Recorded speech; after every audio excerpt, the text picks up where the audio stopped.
Interview? What's going on with that interview? The date today is May 12th, 2018 at 4:12 p.m. Eastern. Hi, Mr. Guinn. How are you doing today? Hey, William, I'm doing fine. Just call me Michael. Okay, will do. Michael, could you spell and pronounce your full name, please? My name is Michael Guinn, and it's Guinnmichael, the standard spelling of Michael. All right. As of, I guess, about 20 years ago, for people who found the two syllables of Michael challenging, I was involved with many English people. I lived in England, and they used to call me Mick. So Mick is sort of my nickname. But during my voiceover work, I was always known as Michael G. And that was primarily because the Japanese couldn't pronounce my last name. Oh, okay. You're from the South, right? Yes, I'm actually out of South Carolina, about an hour away from Charlotte, North Carolina, if you know where that is. I do. Nothing can be finer than the states of Carolina. That's right. Mild weather for the most part, but this past year has been a little rough for us. Yeah. Well, all weather seems to be in flux. In Santa Barbara, we had a horrible year with the largest wildfire in California history in our backyard. That's right. And then we had that tragic mudslide where 12, what did we get up to? No, 22 people, I believe, died, and 2 are still missing. Wow. Even though it was in January. So, yeah, it was very tragic. Yeah, weather's been getting crazier and crazier every year, it seems like. Yeah. Hey, how is my sound okay? Yep, you're coming in clear. How do I sound? You sound great. I knew you were going to record this and everything, and probably wanted it to sound decent. So I can, everything should be fine if it sounds good on your end. All right, sounds good. Well, thanks for accepting my request for an interview. Sure, and I just wanted to say too, I deeply appreciate your persistence and your patience with me because it's been quite busy. You know, interestingly enough, I was contacted some years ago by someone who found me. It was an Irish gaming site, and I don't know the name yet, but I owe that guy a call back too because he wanted to interview me as well and figured out who Michael G was and things like that. So, but listen, I'm ready to begin anytime you are, and I briefly glanced at your questions, but I otherwise didn't formulate any answers. I figured just off the cuff would be a nice way to do it. Sure, sounds good. Let me start here. My goal from our interview is to gain a greater depth and understanding of your voiceover background and history, specifically as it relates to your role and experience voicing the main character of Harry Mason in the original Silent Hill video game. Cool. First off, a little about myself. My name is William Lockwood. I'm 37. I grew up traveling the world since both of my parents were college professors who taught abroad. Oh, interesting. I eventually landed in the Carolinas and have called them my home for the past 20 plus years. Oh, wow. And in addition to being a freelance writer, I also enjoy writing fiction and drawing. Oh, good. What kind of fiction do you write? Right now I'm working on a fantasy story, kind of like a Conan. I hate the meets things, like Conan meets Star Wars, but Right. The original Conan stories from the 30s were my inspiration, so I'm developing a character in that vein right now, so that's what I'm working on, and I hope to write and draw that and then eventually animate that as like a show or a feature. Oh, wow. So you're like the full package, animator, writer, not animator, but artist, writer, probably director as well. That's right. I'm trying to keep as much control as I can, so if I ever go into production, then you got to have the money and be the producer to have all the control. So I'm trying to get that right from the start, so I don't have any problems. Hey, send me a link to your artwork. I would love to see that. Sure, definitely. Maybe you did months and months ago, and I looked at it and not associating it right now with you or something. Oh, no problem. Yeah, I'll definitely send you a link. Thanks. It's funny. I grew up reading a ton of science fiction and then moved into fantasy. And never, ever considered that I might be a writer because I knew I couldn't write that. And I knew that I loved it so much. I mean, I grew up with Ray Bradbury, Isaac Asimov, Robert Silverberg, a whole slew of people. I fell in love with Orson Scott Card's writing. And then, of course, began to move into fantasy through Tolkien. Everybody said, oh, my God, you have to read The Hobbit and Trilogy of the Rings. And then that just exploded too, because that was just an amazing genre.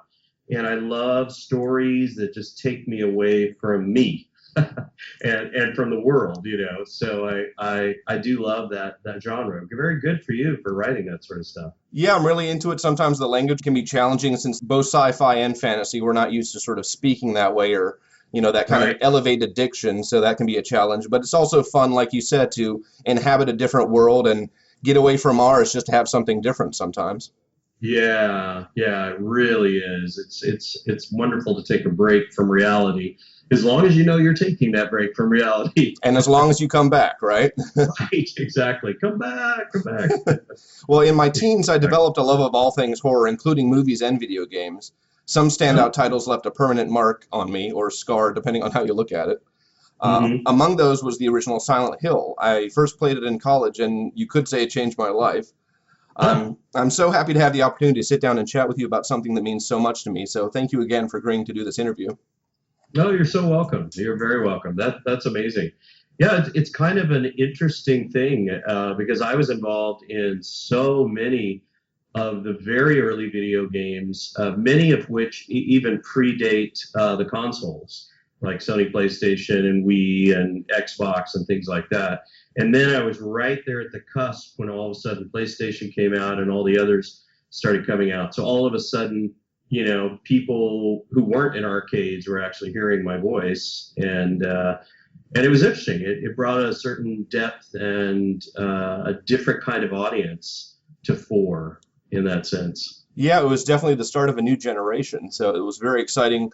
I know I was in high school when all that stuff was starting to happen. So it was very interesting to see all these different kinds of things coming out and voices that were, more than just sort of blips and bleeps. As good as those were, it was cool to see them move into another generation. Right, right. And as you see too, a lot of the video games are being turned into movies these days. And so story and script and decent acting are becoming more and more of a requirement. Where in the early days, if you could just scream right, I had a lot of screaming jobs.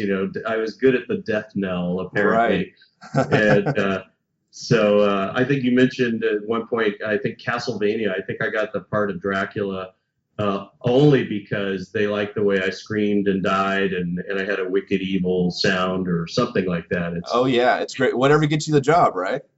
Yeah, yeah, exactly. Many a website has been devoted to trying to find out who you are and why different things were the way they were. So, Oh, that's so funny. I really had no idea until, like I said, this Irish gaming website guy, very, very nice guy, contacted me. I guess it was like 2 or 3 years ago. And so when you contacted me, I thought, wow, I have to get organized and we have to do this. So here's an interesting story about the Michael G. Is I didn't even know that I had an IMDb profile, and this guy told me that, and they were linking Michael G to a guy by the name of Michael Gough, Gough, I believe. The irony is, I knew him. He was actually one of the TAs, or the teaching assistants, at the University of California, Santa Barbara's acting department. And we didn't know each other well, but I knew him. He is probably 5, 8 years older than me, something like that. But I had to get in touch with him or something. I don't recall why, to let him know, because he was kind of annoyed that people kept thinking he was Michael G, and somebody tied it to that. So anyway, I don't know if that fascinates people or not. But oh, well, that's hilarious because for years that was a mystery to fans because there was an article in a magazine called Electronic Gaming Monthly, which actually had an interview with him. And ah, he was talking about other games, but I guess they erroneously listed Silent Hill 1 as a credit. And so mhm, from that point on, everyone was like, oh, well, he did it. And they were even having fans say, oh, yeah, he does kind of sound like the guy in so and so. And so for a right. long time, that's who they thought it was, myself included. And then I guess in a later interview, he said, no, no. And he's told IMDb multiple times to take it down to the point where I think it's actually on his IMDb page that he's not the Michael Right. G from Silent Hill and Castlevania, which I thought was Oh, funny. it's so funny. That is so funny. Again, I was wholly unaware of that because when I came back from Tokyo, where a lot of these were, I lived and worked there for 10 years in the industry. And actually, uh, most of my bills were actually paid by being a session singer. and I was a recording artist there under Sony, under the Sony label, and I recorded. So I was really, I was a musician, but I had trained as an actor as well. But I figured out when about halfway through college, I thought, I have a choice here. I can't really do it all. I think I'm a better musician than I am an actor, and I think it's easier to get work as a musician than it is acting. So I kind of went that direction, but it was so fun being there and getting offers to do voiceover work, and then finding out that I was actually all of my clowning around with character voices and things was actually marketable. So, I mean, I couldn't believe. And that time in Japan, that was like 87 to 97 in Japan. It was during the boom times in Tokyo where there were huge multi-million-dollar budgets for TV commercials, for games, for anything. They just kind of had money running everywhere through the advertising industry, their entertainment industries. And they were still very much enamored with the United States and Americans and English. So any native speaker of English, they kind of assumed was a trained actor or a trained musician. If they said they were, I was, but there were plenty of people there, who were basically just teachers who went over there who got a lot of work doing voiceover work as well. I've become a hipster these days. I grew a longer beard, which I've always had whiskers. I'm looking at your photo there, and that looks kind of like I used to. It looks like we have the same hairline as well. Yeah, every day I wake up and it's a little higher, but that's okay. I know. And probably your mother said the same thing that my mother said. She said, "Honey, you have a nice head. It's okay that you're going bald." Well, my beard's a little longer now, and I usually keep my hair short anyway, so if I really need to, I might shave it when I get older, and probably not that many people will notice, so I'm not terribly worried about it. Right. Most of the women I know these days, they don't mind. They're not obsessed with it. But every time I see a rock star with like long hair or something like that, I get a little jealous. It's funny you mentioned that. I was recently at a concert with Styx and REO Speedwagon. Oh my gosh, what a retro concert. And so it was this throwback concert, which I love all those guys. And some had long hair and some were keeping it short. So it was interesting to see how time changes that style too. Yeah. Well, I remember Styx a lot. I wasn't a huge REO Speedwagon fan, but I did like Styx. I remember that from high school or junior high. Yeah. Yeah, they were great. I had a great time. It was like 4 hours straight, and my legs were numb by the end of it. But because they kept doing encores and everything. But it was a great time. You drink a lot of Red Bull to get through those. Yeah, right. Is this your first public interview regarding Silent Hill? Yes, it is. Yes, it is actually. Yeah, not my first request, but yeah, it's my first interview. So you scored, dude. Well, it's funny you mentioned the Irish reporter because he's actually a contemporary of mine. Oh yeah. Yeah, his name is Denis Murphy. I'm not sure if you remember him. Yes. So Denis with one N.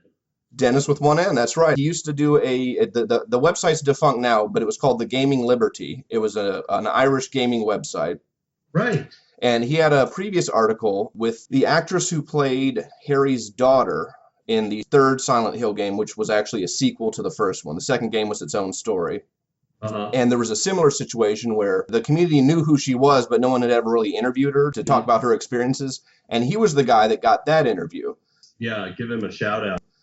It was absolutely a comedy of errors. He wrote to me, he found me. I'm like, who's this guy? I don't know if this is real or not, and then I got back to him and it was terrible. It wasn't like I wasn't doing a lot of voiceover work at that time. So it wasn't something I needed to do for my career or anything like that. So I kind of put it off and then a year would roll by and I'd write to him. I go, Denis, I'm so sorry. Do you want to do this? And then I wouldn't hear from him for a couple months or whatever. But he just seemed like the nicest guy. And I feel badly that I never connected with him. And all the blame should be on me. I hope you'll throw this part in and let him hear this as well so he can hear my voice and thanking him and everything. Who was the actress? Was this Silent Hill 3? Yeah, her name in the game was... I don't think I was involved with that. I think I was only one. Maybe, right. Maybe two. The actress's name is Heather Morris. Is she LA or is she Tokyo? She was Tokyo at the time. I'm not sure if she's back in the States or not. When Dennis did the interview, I can't remember if she was back or not, but she hadn't really been acting for a while when he contacted her, so I don't know how long she was over there. Interesting. No, I don't know her. I knew almost everyone in Tokyo, probably everyone in Tokyo at the time, and most everyone who was getting a lot of work knew me. I mean, it was a small, tight-knit crowd, and we all, liked each other pretty much. But that name doesn't ring a bell. Yeah, well, it's interesting because Cheryl was Harry's daughter's name in the first game, and then the plot of the third game is they have to move away so people don't know who they are, which I think is ironic in the whole scope of the interview and and the game plot. But in the game, her name is Heather, and they just chose Heather Morris as her full pseudonym to hide her identity based on the actress's real name. So her real name in the game is Heather Mason, but she uses a fake name of Heather Morris, which is the actress's name in real life. Have you, I'm curious, have you talked to Harry Inaba, the director of the game? I have not talked to him directly, but one of my questions is about the voice director and how that went. Right. It's honestly, this was like, 25 years ago? 20 years ago next January. 20 what? 20 years ago next January. Exactly 20 years ago. Interesting. So it must have been in my very last year in Tokyo, because I moved back to Santa Barbara here in California in 97. It was an interesting date. It just happened to work out this way. July 1st, 1997, which is the same day that Hong Kong went back to China. So on my Korean Airlines flight back to LAX, the plane was just loaded with Hong Kong Chinese who were really like, we got to get out of here. We don't know what's going to happen when China takes over. So anyway, I remember that date really, really well. But we must have done it, I guess, just in the last year. There were a few other follow-up jobs that I had in LA, but I don't remember if those were Konami through Harry Inaba or they were other things. They were like in the valley somewhere in LA. I don't know if you know LA well, but after that, I didn't hear from him. And I do want to say too, Harry Inaba was one of the coolest, funnest, nicest people I met in the entire 10 plus years I was in the voiceover industry there in Tokyo. We became friends, and actually working together on a project, whatever it was comparatively speaking effortless compared to a lot of the other directors I worked with who were not truly bilingual and didn't quite get a sense of what we were doing, and so it was a little more work. But going out with him for drinks later was just seamless. If he could leave the studio and he didn't have to mix or whatever, so he became a friend as well as a colleague and a guy who would hire me whenever he had something for me. But just a delightful guy. I would love to get in touch with him again. And there's no good reason why somehow we dropped off each other's radar. Cool. Well, he sounds like a great guy. I believe he's on Twitter and Facebook. Oh, yeah? Yeah. Just as Harry Inaba. Just as Harry Inaba, as far as I know. I've looked him up once. That I am not sure. I want to say he's still in Japan, but I'm not sure if he's still in Tokyo or not. Yeah, if he's in Japan, he's probably in Tokyo. It's pretty rare that you leave Tokyo once you're there. He was so bilingual, and he was 100% Japanese, but I forgot, I think he lived in LA for a while, but he was unusually bicultural for I think both of his parents were Japanese. There was no like Japanese American or anything like that, but he just had a certain ease about him. He truly understood the nuances of the language better than easily 95% of all the directors I worked with over that time. And so he was a delight to work with. And I would imagine most of the voice talent that worked with him felt similarly because, they could just have a real conversation. I don't know if I should stress this word or, I don't know that, I think we need to bring this one up a little bit. And he would just get it. It was like working with an American director who had Japanese sensibilities. Cool. I'm sure that makes all the difference when you have a director who really gets it and can bring out the nuance in something or push it back. Right. Well, like with any project, whether you're making a film or an album of music or something like that, I mean, everybody wants everybody to succeed because you're all involved in the project. So even though, I might be a hired gun, I might walk in just for an afternoon, paid by the hour or paid X amount or whatever to do my part. I want the director to succeed. I want the whole project to succeed because I'm in it. So it's not like we're hitmen showing up and just doing our thing and, hey, I'm out of here. It's a great source of pride and joy when you realize you've worked on a collaborative artistic project and the project walks away and it's good and people enjoy it and things like that. So yeah, anytime you get to work together, and I think you're all kind of rooting for everyone to be successful, and he just had that magic touch. I think all my memories of him are very fond and very good. Cool. Well, I know it's been almost 20 years now, so forgive me if some of this stuff is a little more detailed. Maybe you can remember it. Best. Yeah. I'll do my best, and I'll try to add a caveat here and there of I don't remember clearly, but and go with that. Or I can make it up. There you go. Either way, as long as it sounds good, right? I'll just make it up. Well, first of all, tell us a little about yourself. Well, I was born and raised in Texas from age 0 to 16. I'm actually writing a memoir of that time because the whole other rest of my life, I consider myself a Californian who lived abroad because I moved to southern central California, Santa Barbara, when I was 16 and finished high school here and went to the University of California. But those first 16 years in Texas, as you can vouch, being in North and South Carolina there, wherever you grow up, it does shape you. And Texas has a very distinct culture. And it's so funny to go back to it now for various reasons that it's, Texas is all about Texas. And if you don't say Texas in every other Texas sentence that you're using in Texas, somebody thinks there's wrong, you've got a problem with you in Texas. And it's so funny. It's like there's this complete unconscious sort of narcissism about it. But when you're in it, when you're in that culture, you just feel like there's nothing better than Texas.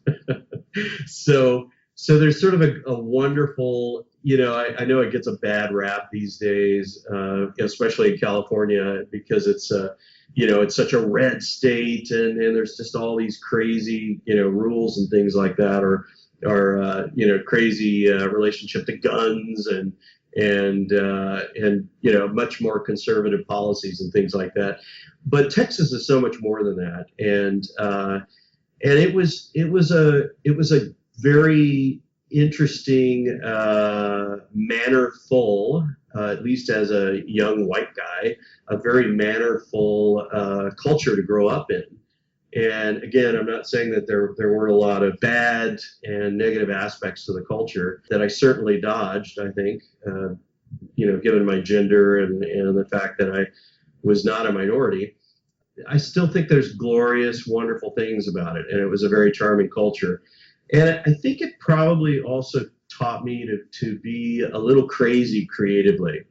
And, they always talk about that Yahoo thing. It's funny that there ended up being a company that, was bigger than Google at the time, that named itself Yahoo, that's here in California, because that was such a Texas phrase. And it was kind of that thing of just cutting loose and giving a happy scream. And, in California, they say, go for it. And I think that's kind of what Yahoo means. So not wanting to be a Yahoo per se, I think when I came to California and then ultimately ended up living abroad and doing a lot of this work, there was always that feeling of if you think you can do it and you say you can do it, then you better show up and do it. And you probably can do it. And I think that was what was so magical about Tokyo, is that they really believed that if you put something on your business card, that you were a professional, and you did that. So I remember for the first few years there, I'm jumping around in time a little bit or whatever, but during the first few years there, I only had like recording artist or musician on my card, and I was starting to get a lot of voiceover work. And again, I was one of the rare trained people there who had actually trained for that through acting schools and theater and radio. I actually worked in radio a lot as well and enjoyed that. But as soon as that went on my business card and I would hand that card to a Japanese person, they would go, narrator.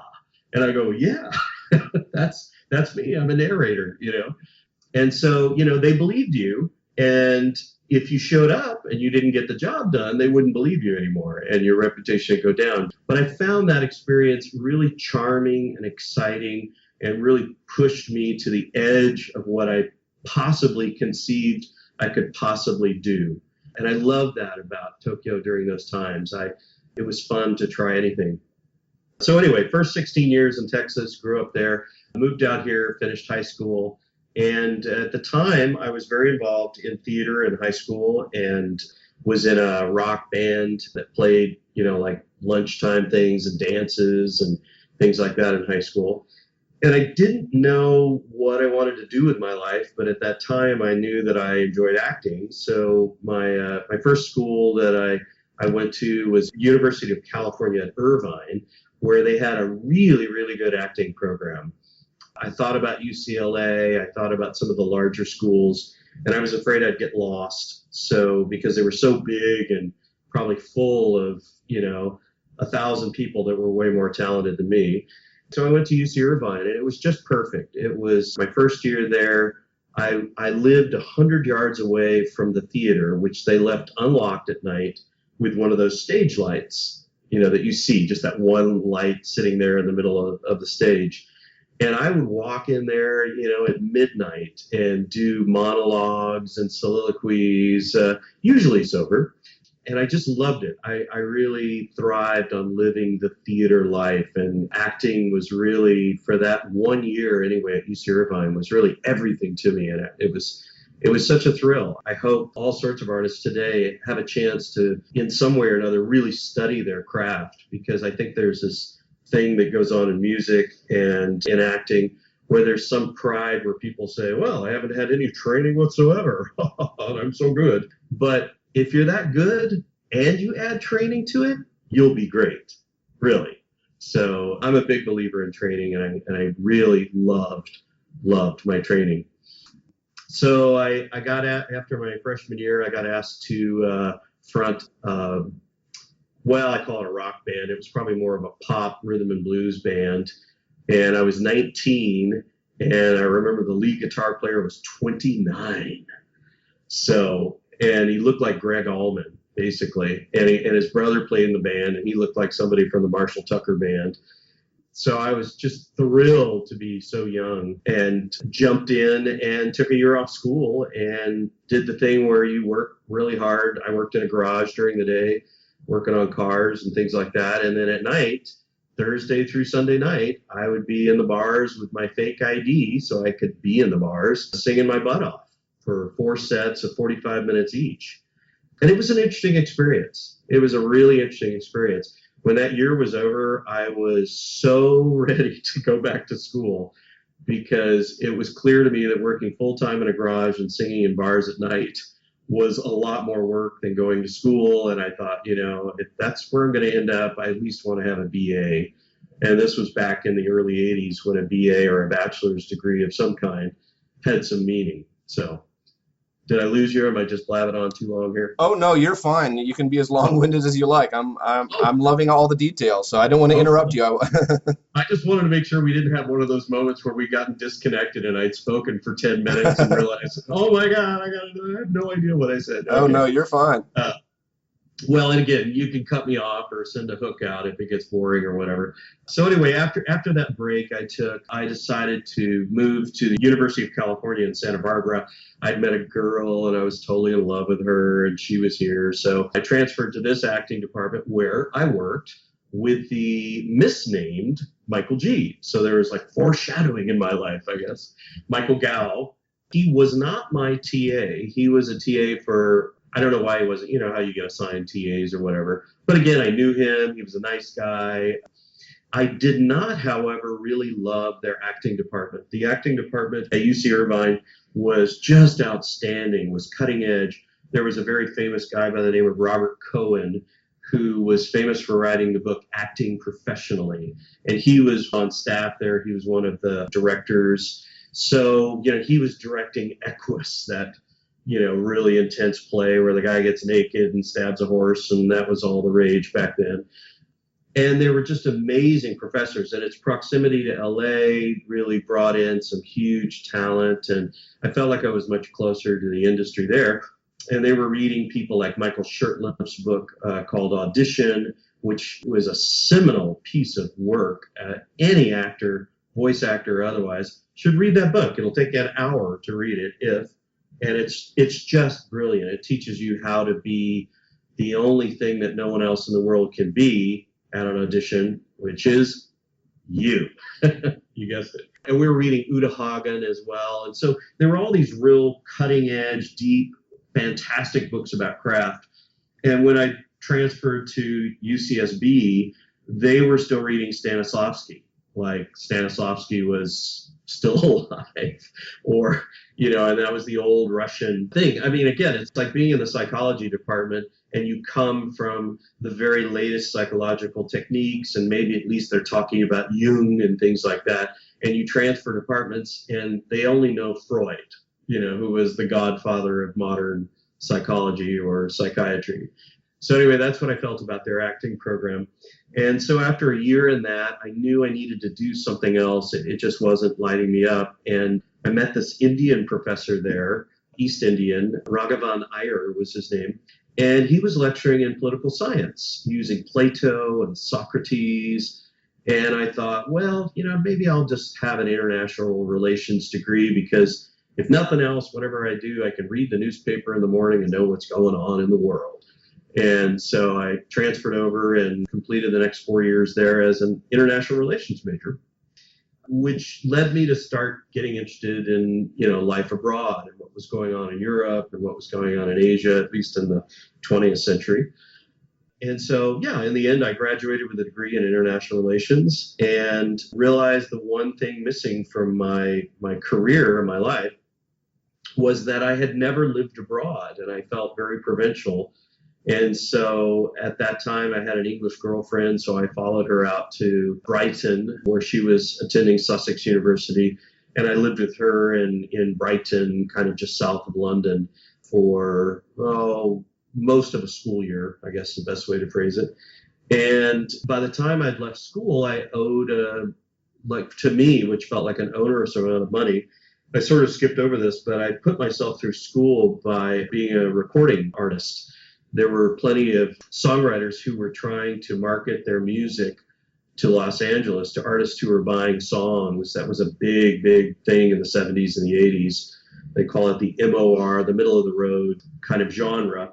And so they were making demos, usually with just piano and nicely arranged vocals, but sometimes full arrangements with, drum kits and basses and guitars and things like that.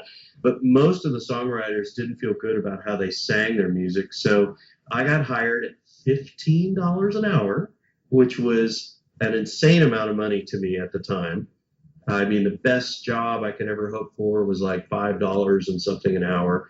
So to be paid $15 an hour to record other people's music and then use that to pay for school was just, if I never did anything else in my life, I thought I was a success.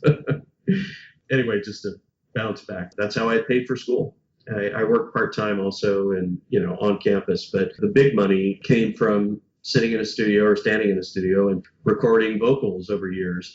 And again, didn't know that was going to come in handy later on, but I understood. I really was very, very comfortable in studios and working with engineers and all of that. As a result of that, it was with Spectrum Studios here in Santa Barbara, but I also had been in some of the larger studios like Santa Barbara Sound, where Fleetwood Mac and the Beach Boys and other famous acts like that had recorded. And that paid for school. I was very proud to pay for school that way. So anyway, I'm over in England. I read this book about jobs in Japan and how I could pay off my onerous student loan. I had paid for everything, but I'd had to get some loans. I think it was some type of government loan. I owed the state and the federal government about $7,000, which doesn't sound like much now, but to me, it was like a monkey on my back. I was my own little self-made man. I wasn't getting financial support from anyone but me. So owing that amount of money just was a horrible burden. I was like, oh. So I wanted to pay it off as quickly as possible. And I found out you could go to Japan, and even after you pay for your expensive apartment and plane ticket and whatever else you have to buy, you could still make really good money. So I did that.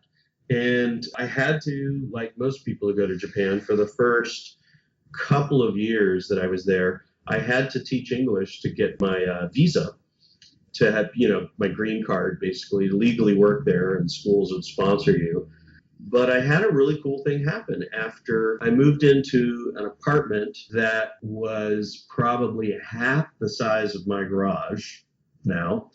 It literally was a 6-mat, they call it rokujo, a 6-mat, 6 tatami mat apartment. And tatami mats are about, 2 feet by 6 feet, something like that. And it turned out that my upstairs neighbor was a girl from LA who was singing jingles in Tokyo. And she would fly back and forth between LA. And I said, I'm a session singer too. And I've done a lot of that. And I have background in theater, how you pitch yourself and all that. And she said, well, good. Give me your tape or whatever, and I'll have a listen. And she was nice, but I could tell she wasn't super thrilled with me. But then the next day I came back home, or 2 days later, and there was this huge note on my door, and it said, oh my gosh, I need another set of your demo tapes. There's this huge commercial for Sony Walkman, and they want to audition you, and you have to, do, and it was like lots of exclamation points. And I'm like, wow, this is kind of cool. And again, I'd only been in Tokyo maybe 5 months, I guess. And so I gave that tape. They brought me into what I thought was going to be the audition. And I walked into, this was like a day later, they listened to my tapes.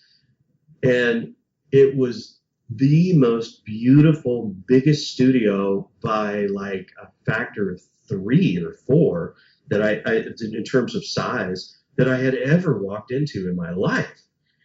It was magnificent. And it was really interesting. I looked, it was so large that they had musicians set up in different rooms but you could see them all through the glass. And in one glass room, there were 4 cellists. And then in the next glass room, there were 4 French horn players. And in the next glass room, there were 4 violinists. And I was just like, the whole experience was so surreal. Not only are those some of my probably my favorite classical music instruments, but then they said, oh yeah, and you can just go to this booth over there. So I end up in a much smaller glass booth. And they throw the score in front of me, and it finally dawns on me, this is not an audition. I think they're going to record this. And so I didn't speak Japanese at all at that point. And so the woman, Coco was her name, she explained to me that, no, this is, we're going to do this. If they like it, they'll use it, and, we'll pay you more or something like that. So I'm like, oh, it's okay. So anyway, I'm standing there, and there's all the Sony executives. Again, you may be too young, or maybe you have an interest in retro, but back then the Sony Walkman was the coolest, most advanced, amazing way to listen to music that there was. There was no iPod, there was no iPhone, there was just this small portable cassette thing, and you could pop headphones on and listen to it. And apparently the commercial that I did was the advent of the earbuds, when they actually could have these little tiny earbuds you drop into your ears. They were wired, obviously.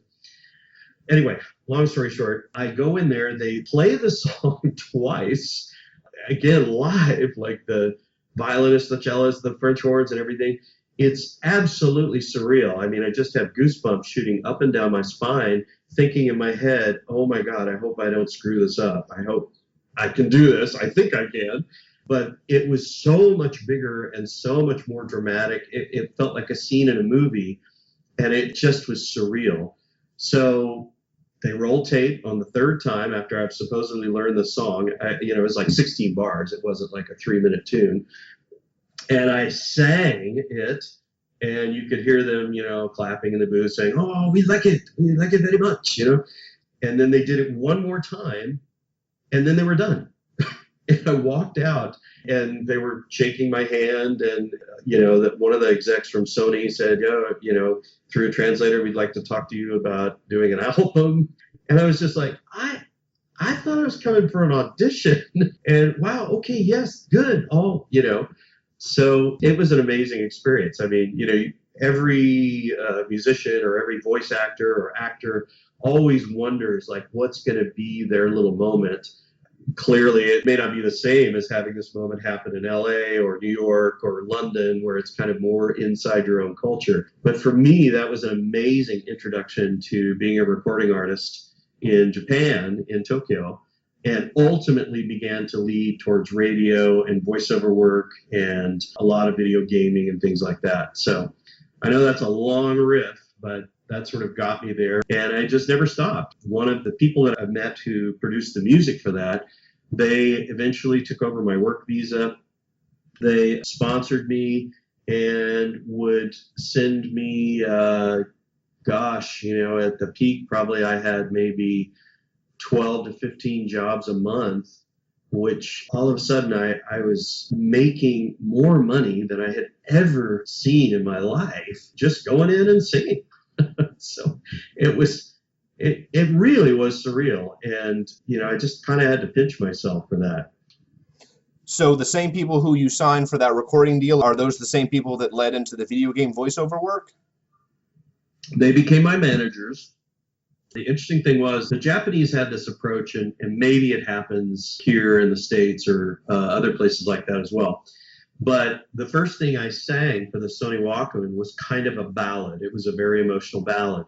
So they immediately said, oh, he's a ballad singer. Okay, so we're going to promote him for every ballad, jingle, or movie theme song or whatever that comes through, and we'll give him all that work. And I said, well, yeah, but, I also can do other things. And I was, I love rhythm and blues, and I used to sing in church, so I can do classical stuff, and I like rock a lot. That's really fun, and I'm pretty good. And they're like, oh, yeah, sure. And then, the next, not the very next job, but there was another job that came through, which was like they needed a rock vocalist. And they're like, oh, Michael, are you sure you can do this? And I'm like, yeah, I think so. Yeah, I think they didn't understand versatility. And so I had to explain that, like a lot of the people I work with, we don't just do one thing, It's sort of like you in the sense, you're writing fantasy, but it's also probably science fiction, and it's also probably fiction. And what you read might actually be a totally different genre. You might love reading autobiographies or memoirs, and yet you write in a different thing. And for the Japanese, at least the way I was understanding the culture then, they really wanted you to be in that one little box so that they could understand you, and they could literally, pigeonholed was not a bad thing in their culture. They really wanted you pigeonholed. So then I sang a rock tune, and they're like, wow, you can sing rock. We like that. That's great. So then I was only getting ballads and rock. And then sure enough, something else came along, and they needed a rhythm and blues vocal, and I happen to love rhythm and blues and soul music, and that's really close to my heart, a lot more even than rock vocals. And I sang one of those, and they're like, oh, wow, you can do rhythm and blues and rock, So it took a few years before I could explain to them that I had a fairly well-rounded education in the arts and had worked and done this work in a lot of different places. So that's how voiceover work came along. I had been doing jingles, and I would just clown around in there because I had, what they used to call them cans back in the day. I would have my cans on, my headphones, and, there's plenty of time between takes, and, all the reverb is on. And I would sort of clown around and do sound logos, they called them. They would have things like, Mitsubishi, and that was it. At the end of a commercial, they'd pay somebody like $10,000 to say, Mitsubishi. And I loved clowning around with different voices because there's always that samurai film that you've seen where all of the Japanese, have these very dramatic kind of voices, and they say crazy things, like, "Nani o yattenda?" It's like the guy comes home, he wants a little rice from his wife, and he'll have this big dramatic voice. So I would always do that, and it would make them laugh. And I love making people laugh. So I would clown around doing little character voices. And then all of a sudden my managers would go, hey, maybe he could do voiceover work too. And I'm like, what have I been trying to tell you guys? So they would test me out, and I would get a few voiceover jobs. I ended up going for this audition. They had a huge radio station that they built. This was back when FM radio in the States was really thriving. And in Japan, they hadn't quite figured it out. There was a lot of talking and a lot of noise, and they were just starting to get the thing that really what people would put on and leave on all the time was a more ambient sound. In fact, they love that word ambient. And so there was a brand new radio station that was launched called J-Wave. I assume the J stood for Japan, Wave, J-Wave. And it instantly like gobbled up like 80% of the market. Nobody wanted to listen to anything else. And they had an afternoon radio program where they really consciously wanted a very mellow sounding thing. So they brought in all the foreign DJs and the non-Japanese by foreign, the non-Japanese DJs and non-Japanese voice talent because they wanted it to be an entirely English sounding radio program. And they brought us all in, and I looked at the hours for this, and compared to what I was doing, it was way more hours of work. I'd have to show up at 11 for a noon slot, and then I was live on air for 4 hours, and then there's a meeting later. I was actually afraid that it would cut into some of the other jobs I had, and it was 5 days a week. So me going from having this really amazing, sort of eclectic, delightful jobs that would pop up here and there, sometimes at midnight and, sometimes at 10 in the morning or things like that. I felt like this job, which my heart wasn't really into, would really cut into my ability to do all these other interesting jobs. And the pay, I'm sure, was great, but I didn't need it. I actually was doing well with these other jobs, and they afforded me so many more creative opportunities. But they said, no, you got to go. You're a Sony recording artist, and, Sony wants you to go and things like that. So I went, and I clowned around. I thought they're never going to pick me. So I really didn't think they were going to pick me. So there were apparently 100 people that auditioned. And again, I clowned around. I really tried to blow the audition, but be pleasant and all of that. And there were only 2 people that got callbacks. And it was myself and another American woman. And I just, oh my God, I literally threw my head in my hands. I'm like, oh no, I really don't want this job. And I went back a second time for the final audition between us. And fortunately, she got the job. And Barbara was her name.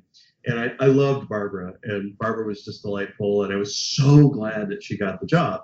But whenever she took a vacation and went back to the States for 3 weeks or so, they would call me in to sit in for her and do that. So I started getting a lot of radio experience, and there would be all these sound logos I would record that would be very mellow. They were supposed to be very relaxed, like, and that's another non-stop power play brought to you by 7-Eleven. My voice is a little funny right now, and I would just say those things. And then the Japanese DJs would mix in, really nice, easy, gentle, soft pop music, that sort of thing. So that exposed me to a lot of directors, and they started thinking, actually J-Wave at one point gave me my own show with a more famous Japanese woman. She was more famous than I was, but I loved it. It was all pre-recorded, so I could go in and I would write these little 2-minute comedy scripts where I would do all the voices. I would do all these character voices, and they were clever enough to mix it where I thought I was going to have a budget to actually hire like a lot of the really great voice talent in Tokyo and bring them in and bring my friends in and colleagues and, hey, you can be this voice. But they're like, no, Michael G, we want you to do it. You just do all the voices. like, okay. So I did. I got to experiment with different character voices. Usually they didn't use any sort of weird filter on my voice to create them. I created them myself, and I did like a Michael Jackson, any little imitation that I could ever do, I did. And I would write these scripts that were kind of irreverent, and I would slide stuff under the Japanese censors because they didn't really know what I was saying. So I was kind of naughty, a little bit naughty that way. And again, that opened up this whole character voice thing for me, and more different producers, especially video game producers, started listening to that, and I had a better demo reel of different character voices. And that is, I think the video game stuff took off, let's see, 97. It must have taken off in the early 90s, maybe 92 or 93 was when I first started getting a lot of that work. I'm guessing it's about the early or mid 90s, something like that. And they were really fun jobs. They were interesting because a lot of times in the early days, the Japanese didn't really know what they were doing in English. So if you went in as a voice talent of any kind, you often had to rewrite things and said, no, we would probably not say, we would probably, like one of the scripts had the word splendid in there. And I just had to tell them that is a beautiful word, and I love that word, and nobody uses it. It's a splendid day, maybe in Elizabethan England or even Dickensian England, they would say splendid. But in America culture, that's a beautiful word that we never use. So you would have to go in and kind of help rewrite scripts and things like that. Now, I'm going to just check in with you. Are you still there, William? Am I talking too much? Oh, no, you're fine. I can sit here all day listening to you, so I'm just taking it all in. Oh, cool. Well, you're being so polite. And I had a nice big cup of coffee, so I'm obviously prattling on, as it were. Oh, I had the same, just to be ready. Cool. And I think I can sort of wrap up the arc here. So the last 5 years or so that I was in Japan, somehow word got out that I did all these character voices and that I was a good screamer, but I also was a singer. So I had the most dreamlike existence of just doing what I loved and paying all of my bills with my voice, which is, again, for me at that point, that was absolutely the definition of success. And I just really felt like nothing was ever going to get better than that. I was so thrilled. And weird and funny jobs would happen. Do you know the claymation character Pingu? Yes, I do. Well, I think it's Swiss, right? I believe it's a Swiss created character. And they brought it over. Excuse me, I take a drink of water there. They brought it over to Japan, and there was this really strange audition call that actually kind of intrigued me. And I thought, oh, it's great, because I was in this lovely place where, heck, if I didn't get a job, the world wasn't going to end. I was getting jobs. I was loving what I was doing. Everything's a gift, right? We just enjoy what we have, and if they dry up and stop happening, that's that. But there was this interesting call for Pingu where, again, it was a huge casting call. Everybody I knew who had any talent whatsoever was there. And I got into the studio, and they wanted us to make up a language for Pingu. And I was like, okay. I mean, it was just the kind of impossible challenge that I just loved, because, I mean, how are you going to do that? Right? I mean, how are you going to do that? Like Jim Carrey could do that, or Robin Williams. I can't do that, but I'm going to try, because it's absurd and it's amazing. And I'm just happy to be here, breathing air above ground kind of thing. So I did. I made up this whole voice. If I could even remember it. And I have no idea where it came from. I mean, but it was like, and I just did all these kind of funny little sounds. And what we were doing this in relationship, of course, to how the little claymation guy's mouth was moving and what he was doing, and, lifting things or moving around or slipping and falling, that sort of thing. And I got the job. They loved it. It was so sweet to do this. I have a copy of it somewhere. I think if I was,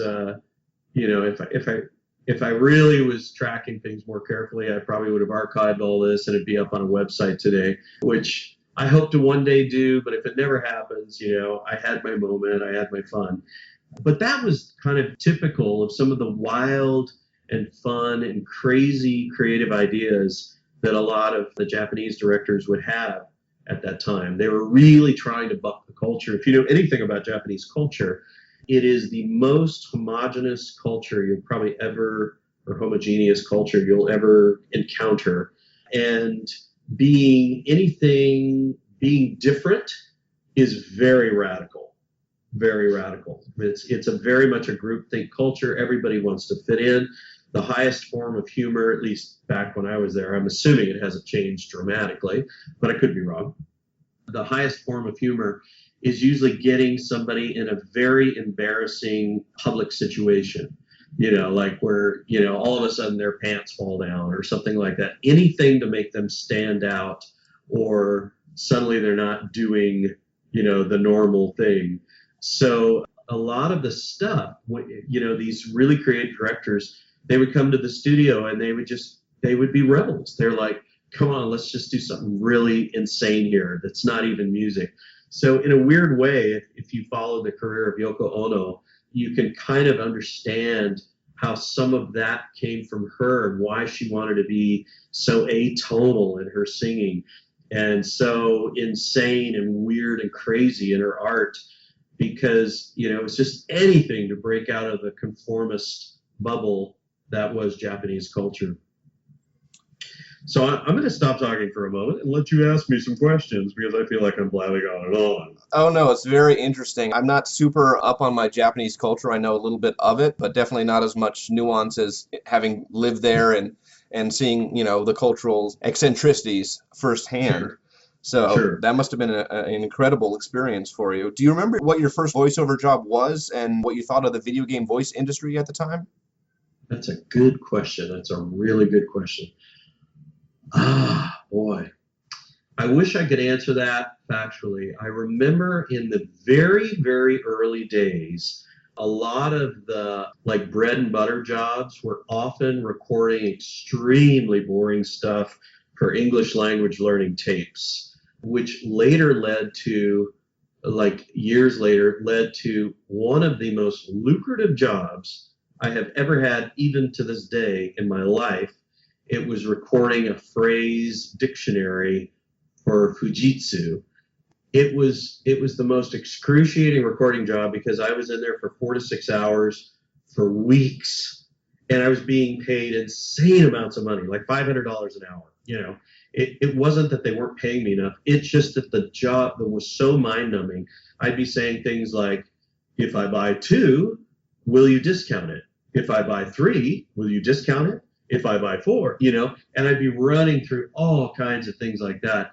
And it was just insane. So the very, very early stuff, I think a lot of it were for beginner and intermediate language learners. They used to record a lot of stuff.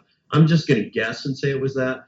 But I had a funny, most of the voiceover actors I was working with, I'd say half of them were English teachers, and the other half were people with some training, not a lot, but some. And they didn't have this musical background, and they were not in these bigger, more kind of exotic music studios where I would clown around on mic and do things like what they called sound logos. And I think that I probably got a sound logo or two pretty early on as well, but I just don't recall clearly enough to answer that question. So anyway, the short answer is some of the stuff in the beginning was not particularly exciting, but you give it all. It's interesting when you're recording English language tapes, you have a choice whether to speak naturally or over enunciate and speak clearly. And as I learned, you're not really doing your listener a favor if you over enunciate and speak really clearly, because we do a thing, and all languages have a thing called elision or reduction, where sounds and things get pushed together. Americans are famous for never producing a T on the end of a word. It becomes a D, and the British are better at pronouncing their T's because they like their T. But Americans like their D. We like our D very much. So yeah, in the beginning, probably not as glamorous. As time went by, it was more fun. The commercial stuff was way more fun. And I'm trying to remember the first video game I did. Huh. That's a good one. I'm sure somebody wrote all this down somewhere back in Japan or whatever, but I will say I certainly remember many of the video games I did. And one of the ones which was so interesting was I was brought in to do one for Sony This was after I was in a different record contract. I'd left Sony and I had a contract with Victor at the time that never went anywhere. But anyway, I wasn't under contract with Sony. And it was for a game called Ridge Racer. And it was a racing game. Everything I had done up until that point was for arcades, video arcades, things like that. So again, it was fun. You have a lot of choices as a voiceover actor. You can overact, you can underact, you can be somewhere in the middle, and you can do a whole bunch of other things. You can do voices, characters, things like that. But this was kind of fun because there was an announcer, and they wanted it to be big. So it was all this Ridge Racer, and they would put lots of reverb on there and it would echo, and it was supposed to sound like the announcer in a track. And I did that. I had a rough script and I ad-libbed a lot of stuff, some of which they kept, some of which I'm sure they didn't. And then the weird thing was, it suddenly appeared with Sony PlayStation. And it was the first game to ship with Sony PlayStation in the States, which was really interesting. Most of the stuff I was doing at that point, all of my contracts understood or actually inked or not, was that most of the stuff would never really leave Japan, or maybe if it did, it would be in Asia, but it was never going across the Pacific because, well, most of the time because the studios in LA and New York and London and Paris, they all felt like, hey, there's not an issue of native speakers here at all, and we think our talent is better and things like that. But apparently they liked me enough to package that game with the very first Sony PlayStation 1 that shipped and used it on an American TV commercial, which was kind of wild for me because I had to make some inquiries. And in the end, I decided to be a good guy and not say, hey, we didn't actually have a contract for this to go to America or to Europe. But it was still, still kind of fun. At least people who bought that first Sony PlayStation, they can hear my voice on it as the announcer for Ridge Racer. Wow, that's crazy. I didn't realize that you were the announcer. That announcing voice got to be pretty popular in the West during that time, so that's crazy to find out that you actually did that. Over here, that was pretty big. That was me, yeah. Well, in all fairness, it was big, I think, because it was the only free game that they shipped with it. So as soon as you get your Sony PlayStation, you open it up. What can I play? Well, hope you like this racing game because that's the one we gave you free. And of course, you buy others and things like that. But yeah, that was really interesting because there was like a twinge of, for me, a little twinge of betrayal that no one had said, hey, you know what, we're going to ship this to the U.S. It's a big thing. They like it. We're really proud of you.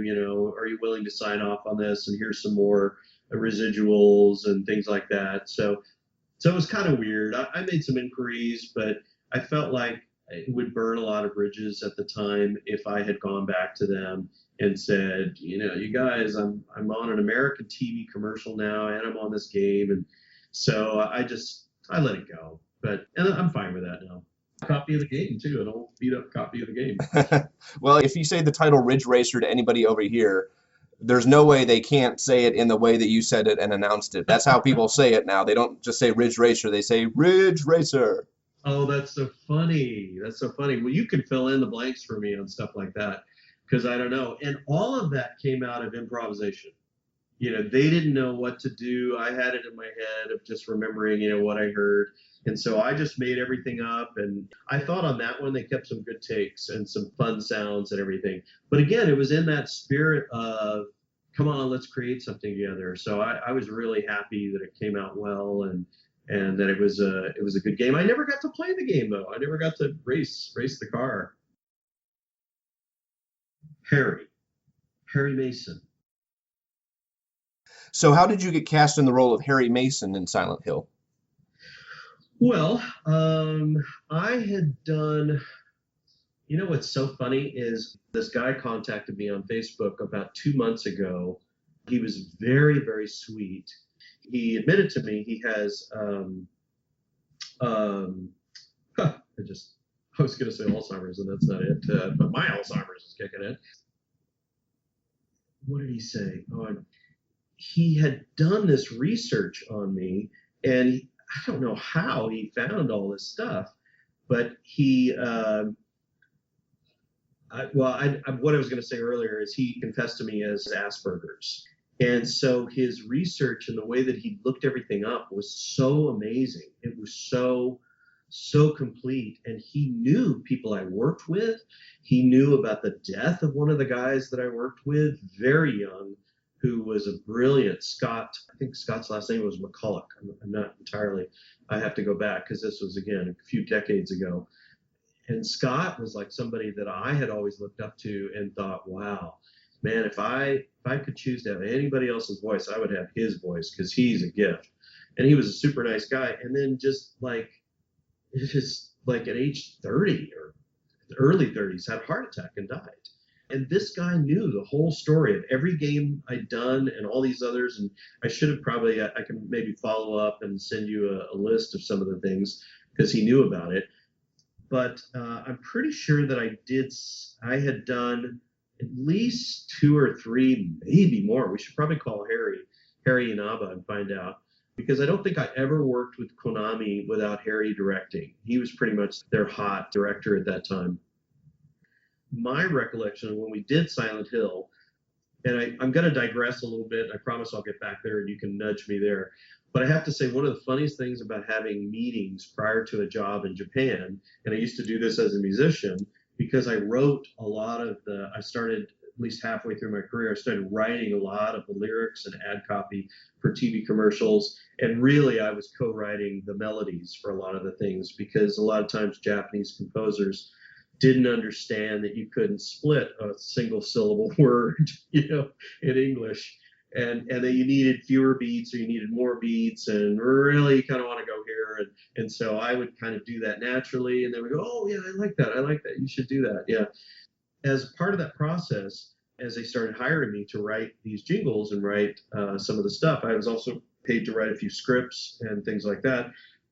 We would have these pre-recording meetings. And the hilarious thing was, after I'd done about 2 years of them, I used to dread them because it was the same meeting every time. And they would sit down, and it was almost like going to the Rocky Horror Picture Show. You could lip sync what they were going to say. It was either going to be a song about working together, we are the world, or it was going to be a love song. And it was so funny.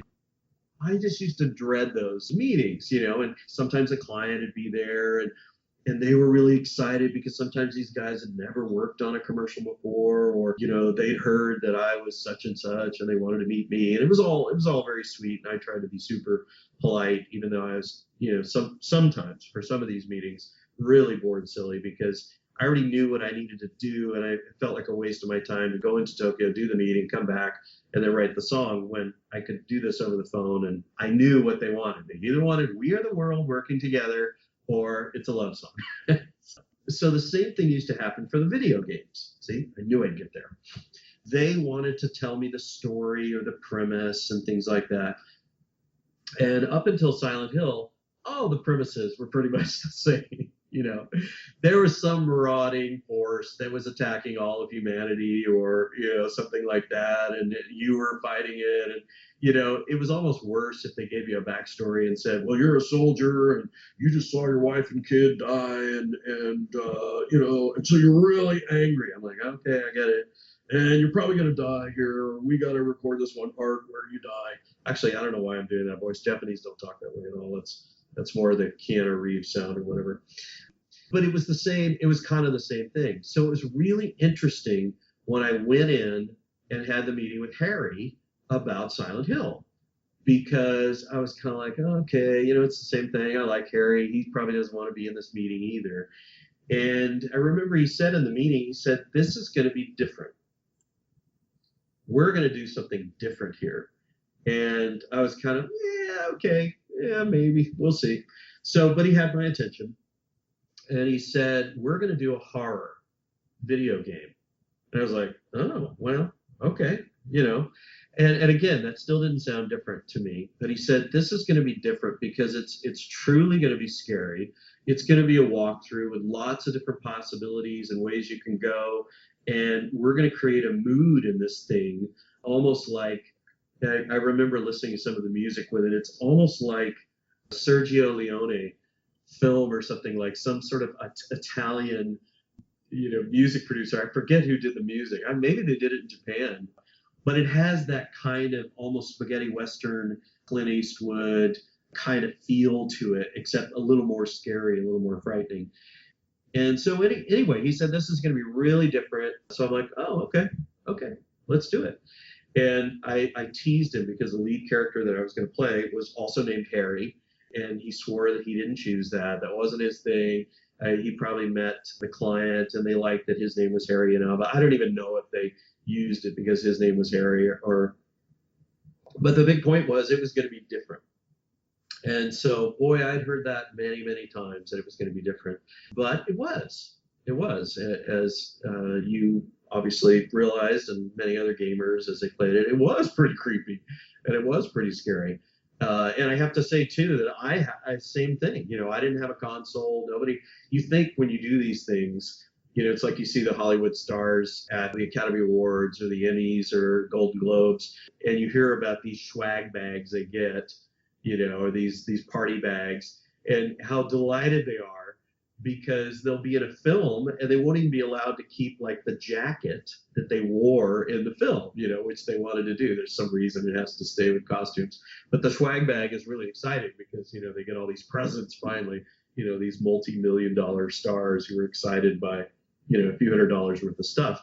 But it was the same thing in what we were doing, man. We could get a recording of it, to put on our reel or our resume, but nobody ever handed us a game or a console and go, hey, you're the voice of Sony PlayStation. Here's a Sony PlayStation.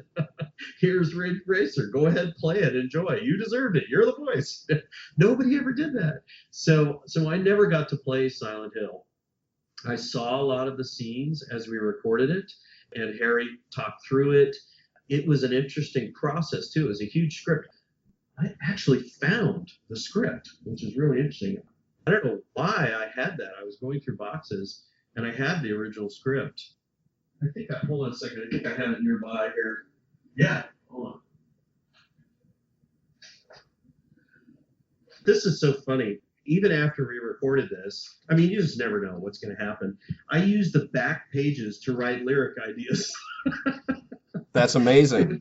I know it's absolutely disrespectful seeing how I think there's even a oh my gosh, yeah, there's a set list here on one. So it's so bizarre. Why did I do that? I have no idea. I don't know. I was just using but I do. I have the original script, and there's all these cues, and Sybil and Harry, Lisa. Oh, it's so funny. So it must have been. I bet Harry would know for sure, but I'm pretty sure we recorded this over a short week's time, probably 3 or 4 days, maybe longer, which is unusual. Most of my jobs we were able to knock out in a long afternoon, or sometimes you go into the evening. It was interesting that actually the voiceover work rarely went late into the night. Like all the people working in the voiceover and gaming industry, you'd think, it's midnight, big deal, we'll put you in a taxi or whatever. Musicians, we did that all the time. I could be in the studio till 4 a.m. It's nice when you're not out there that late, but yeah. So anyway, it would have been an afternoon or a series of afternoons. But the interesting thing about this script that proved a little bit odd or troublesome as we recorded it was Harry said I had to do this thing with my speech pattern where, and it's interesting too because quite frankly, this will make sense. I'll go into that later. What he said was going to happen in post-production was that I needed to leave like a long 1-second pause before and after each line. I don't know if you know this from whatever, but we call them beats or pauses or whatever. And so it was a very, not awkward's not the right, it was a very unusual style of recording. It was really hard to sound natural while leaving these pauses, like I did just there, leaving these pauses after each line.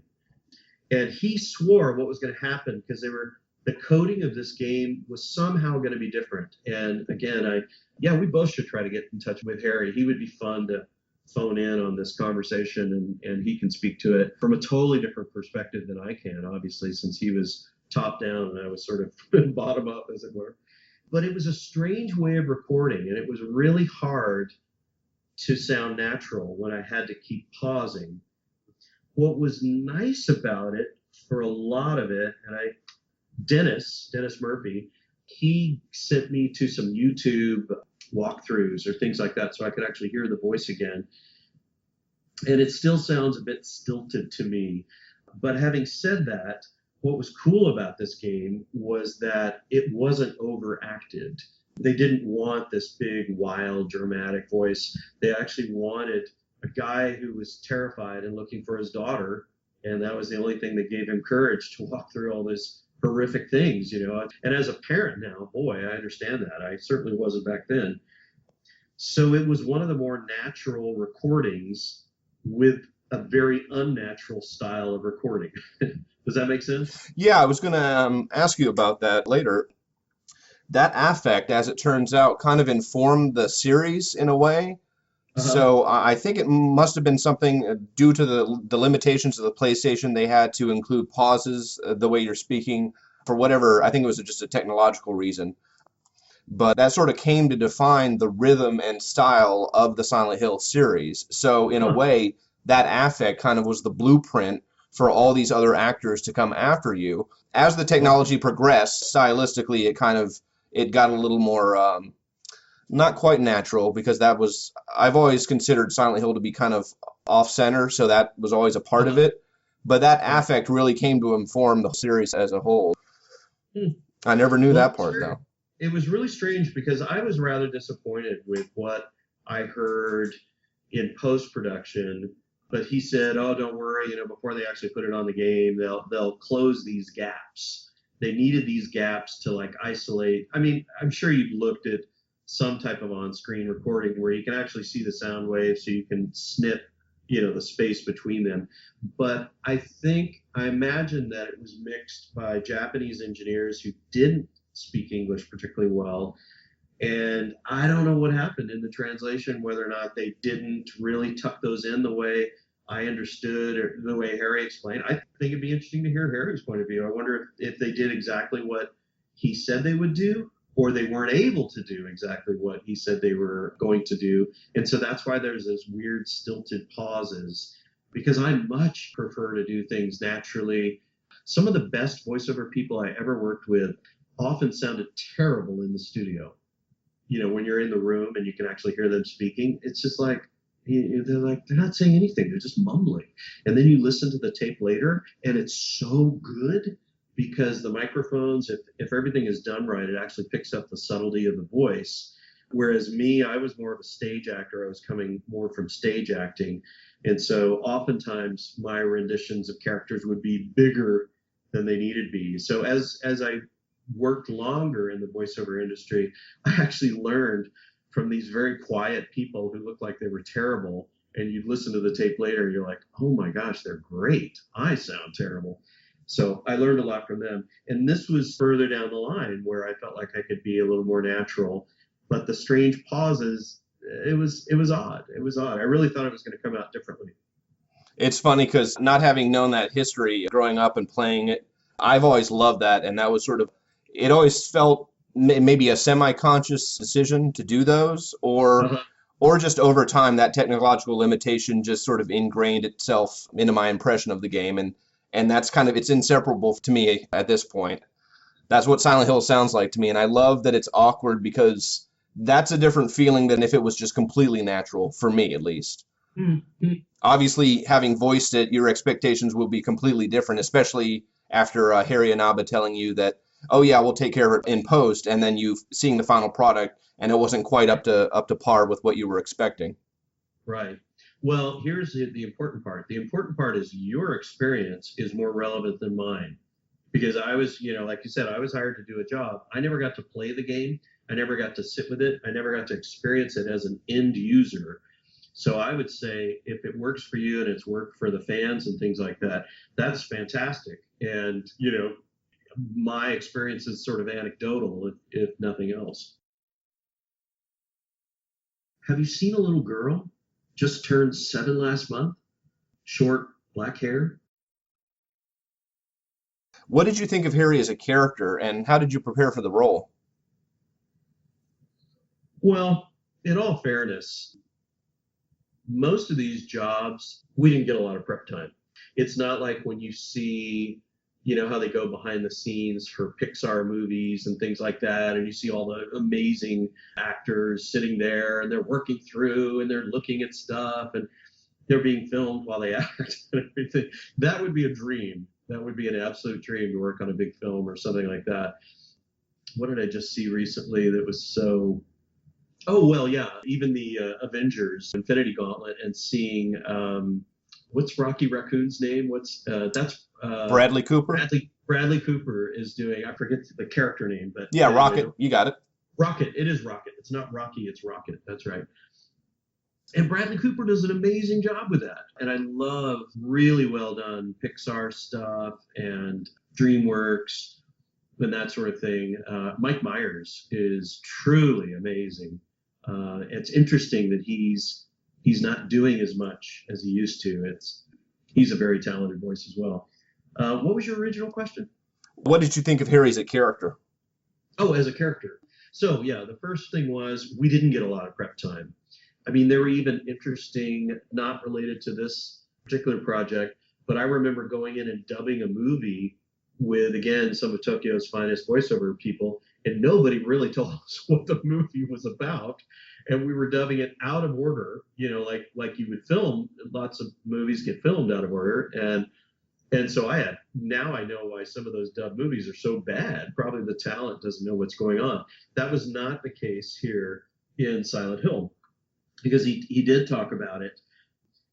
I mostly thought about what it would be like to be afraid and angry at the same time. Because when I personally hate fear. I can't stay in a fearful place. I don't know if that's a typical thing for men or just my family of origin or what. It doesn't mean that I don't fear things and find myself fearful, but I often will go to anger or annoyance to get out of the place of being afraid.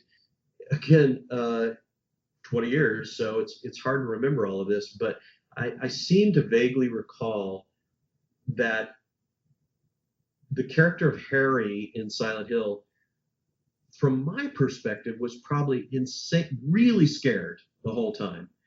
But what he was feeling was annoyance and anger and incredible kind of frustration is not the right word, but an incredible kind of powerlessness about what the bleep happened to his daughter. And so I think there's an intensity about him that was, again, with the weird pauses I had to do at the beginning and the end of every line, was very, very hard to communicate. Yeah, I think more than anything, I mean, Harry was one of the rare directors that you could even turn to and say, I don't really get this scene. What's going on? What can we do? But I don't recall doing that very much because I think he explained things pretty well. And again, maybe he did. It'd be fun to hear what his memory is about it. But anyway, in terms of preparing, I'm pretty good at cold reading things. That's just something I've just been lucky about, or I've done it so many times. It's never going to be quite as good as when you really spend time and research and go over the lines so that they fly off the page more easily. And I certainly prefer that. But that wasn't an option for so many, the bulk of the jobs I did. And some of that, I think, was because a lot of times the Japanese didn't understand that just being a native speaker of English didn't make you fluent. Of course you're fluent in speaking the language, but fluent recording the language and knowing every nuance of how you would say every line is something that, that comes with time and training and having some type of acting or broadcasting background. So there was kind of that funny sense a lot of times where I felt like they just thought you could do it because you were a native speaker of English. Right. So I liked that challenge. It was kind of fun because it was absurd, Of course, you couldn't just do it, but I thought, wow, that's a very high bar. I'm just going to do it and see where we get. Cool. Well, in preparation for this interview, I went back and listened to your work in the game, and it still holds up. It's such a genuine, sincere performance. Wow. That's wonderful to hear. Thank you. So, what was your reaction to the script when you first saw it? Were you shown the full script or just your individual parts? I think I have the full script. That's a good question. I should look through it more carefully, but it's bound, just like one of those copy shop plastic bindings. Yeah, I think it's the full script. Okay. That's interesting. I'm kind of flipping through it as Harry defeats the parasite monster. Oh boy. Yeah, I probably should go back through and have a look again. If I'm being totally honest, at that stage, it was probably just another script. I mean, Harry had said it was going to be different, and I liked Harry a lot, and I trusted Harry a lot, but I had heard different many, many times, at many, many jobs. Probably, let's see, I've been trying to estimate how many voiceover jobs I did during the 10 years, probably mostly the last 8 years that I was in Japan, how many I might have done. I guess maybe 120 or something. Wow. So, after you've done about 20 or 30, you feel like you've got the rhythm, you know how they go. Again, it's a fairly homogeneous culture, so a lot of the expectations are similar, and there's not as much nuance because they're dealing with a language that is not their own, that's not native. I think probably I didn't think too much of it. I mean, I didn't think poorly of it. I'm just saying I didn't go, wow, this is an amazing script. This is going to be great. I'm going to be doing an interview in 20 years with somebody, and it's going to be a fan favorite. Never occurred to me. I mean, yeah, just never did. And again, not because it was bad, but just because it wasn't. It was obviously good, but it just never entered my mind. Thessaly Lerner, who was the voice actress of Lisa Garland in the game, said that the voice director on Silent Hill was the same person who was the lead character and that he had to do the voice because the actor who was supposed to be that character got another voiceover job that paid better for that day. Can you confirm any of this? Somebody else did my job? No, apparently, I guess the actor who was supposed to be Harry that day left for another voiceover job, so the director had to fill in as Harry. That doesn't sound right. No, that doesn't sound. Is she talking about Silent Hill 2? No, this is the Thessaly Lerner was the voice actress who played Lisa the nurse in Silent Hill 1. This is something she said a couple years ago. And as far as you're saying, Harry Inaba was always the director, and you were hired only as the actor. Is that correct? Yeah. No, I never directed. I never directed it. I mean, a lot of times on a lot of my jobs, I would end up helping out fellow actors or things like that. But no, I never sat in the director's booth. Harry was there from start to finish. We weren't always all in the studio at the same time. I mean, I had so many lines that I was there a lot, but I don't believe I mean, it's possible, I guess. You never know what goes on behind the scenes, but I don't believe there was any other actor cast for Harry, at least in Silent Hill 1, other than me. I never heard any story about that.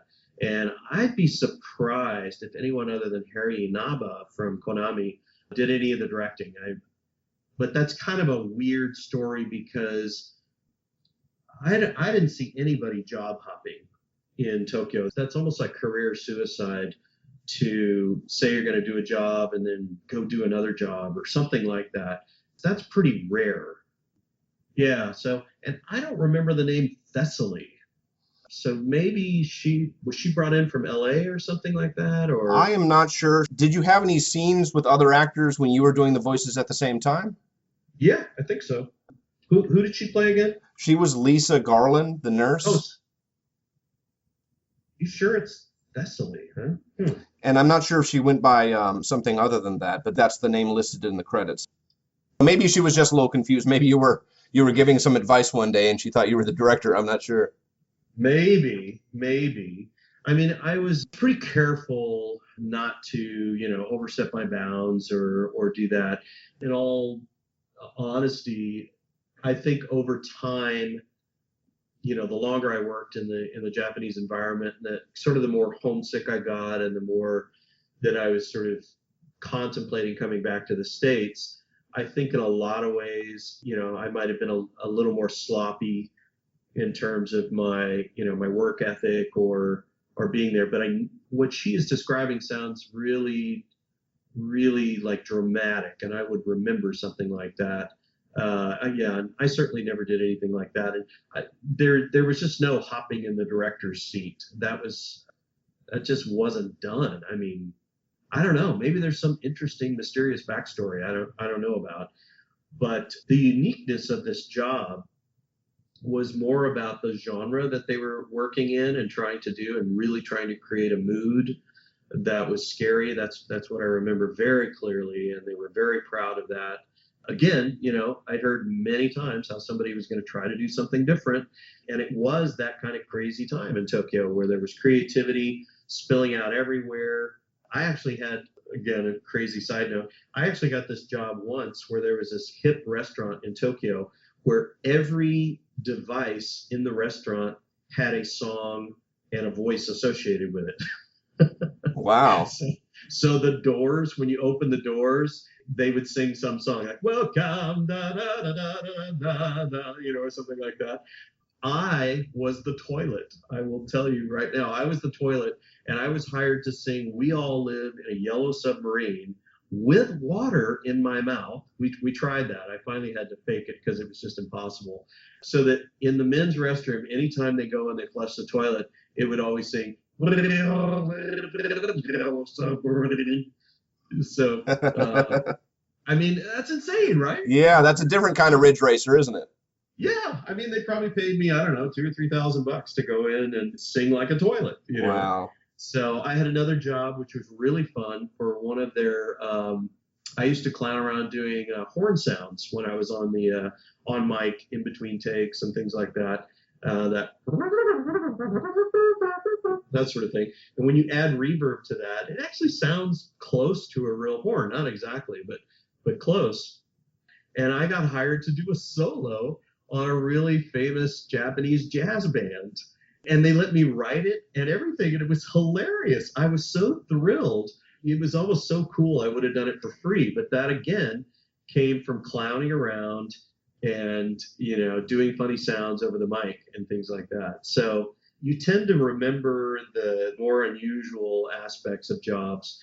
And I have a vague memory of the studio we were in. It wasn't, like most of the voiceover studios, the one that we used for Silent Hill wasn't particularly glamorous. It didn't need to be. Voiceover studios don't need the huge ceilings for acoustics and space and lighting and all that. So they're much more innocuous and kind of quiet, with tons of padding and dusty and smoky. Everyone chain smoked all the time too, which is another interesting aspect. In fact, I smoked cigarettes during that time and gladly quit when I came back to the States. But it's sort of like, either you're going to be just miserable because there's tobacco in the air all the time in the studios, or I just started smoking cigarettes, so it didn't bother me as much. So, Cheryl? Silent Hill was definitely different. It was a series known for its dark psychological themes. How did you deal with the subject matter, and was it ever something you found objectionable or challenging to deal with?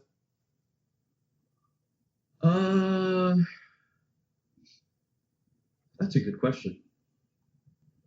Well, whenever you're dealing with murder or horror, it's interesting. I felt like, if I can recall what I remember, what I experienced, I think it didn't feel particularly gratuitous. It seemed to be wedded to a storyline, and it all made sense. I'm not a huge fan of the horror genre, but that being said, Jordan Peele's Get Out is considered to be in the horror genre, and that is a brilliant, brilliant, hilarious, and scary film.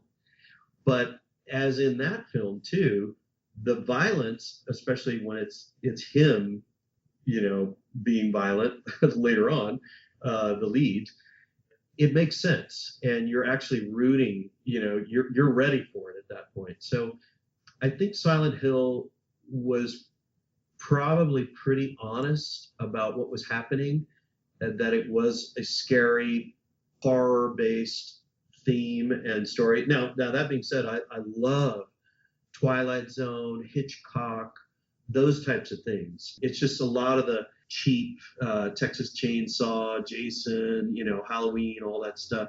That stuff just doesn't appeal to me at all, because that's just pure gore with no story.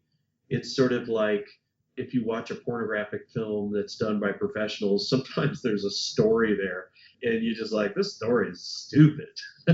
So I think there's porn and horror as well, where all they really want to do is show the gore and chop off arms and legs and have horrible, frighten people with gore, but there's no story to go with it. Right. So it's just pornography in that sense. And I don't feel like Silent Hill did that. I felt like Silent Hill, I mean, again, I'm looking at a script here which is pretty darn good for a video game, probably at the time. Let's see, how many pages does the script have? It's 60 pages. Okay. It's pretty good. Yeah. A 60-page script. And I think that was pretty rare. Most of the scripts I saw, you put a staple through them. And this, they had to, do one of those plastic Kinko's type binding.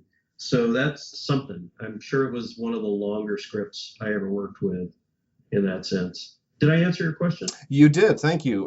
Did you enjoy working with Konami? And did you think the Japanese writers and developers did a good job creating a Western story with English-speaking characters?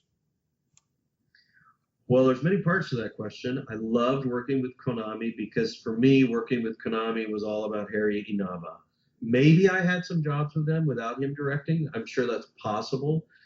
But because Harry was so bilingual and so bicultural, communication, I mean, I did learn to speak Japanese a lot better towards the end, but that was one of my biggest regrets after 10 years of living and working there, was that I still spoke kind of like a lower intermediate speaker. And there were huge things that I missed. That was very frustrating. But I never felt that with Harry. I felt like we could, I didn't have to enunciate. I didn't have to choose my words carefully. He followed me. We had great respect for each other. So if I felt like I was doing something stupid, I would say, Harry, this feels stupid. And he would go, well, maybe you're right. Maybe we should do that, or something like that. So it felt very collaborative, and I trusted him. And to be fair, I worked with both music and voiceover directors. When I add all of those things up, I'm sure I worked with probably, again, well over 100, 150 different directors during the 10 years I was there. And they varied all across the scale.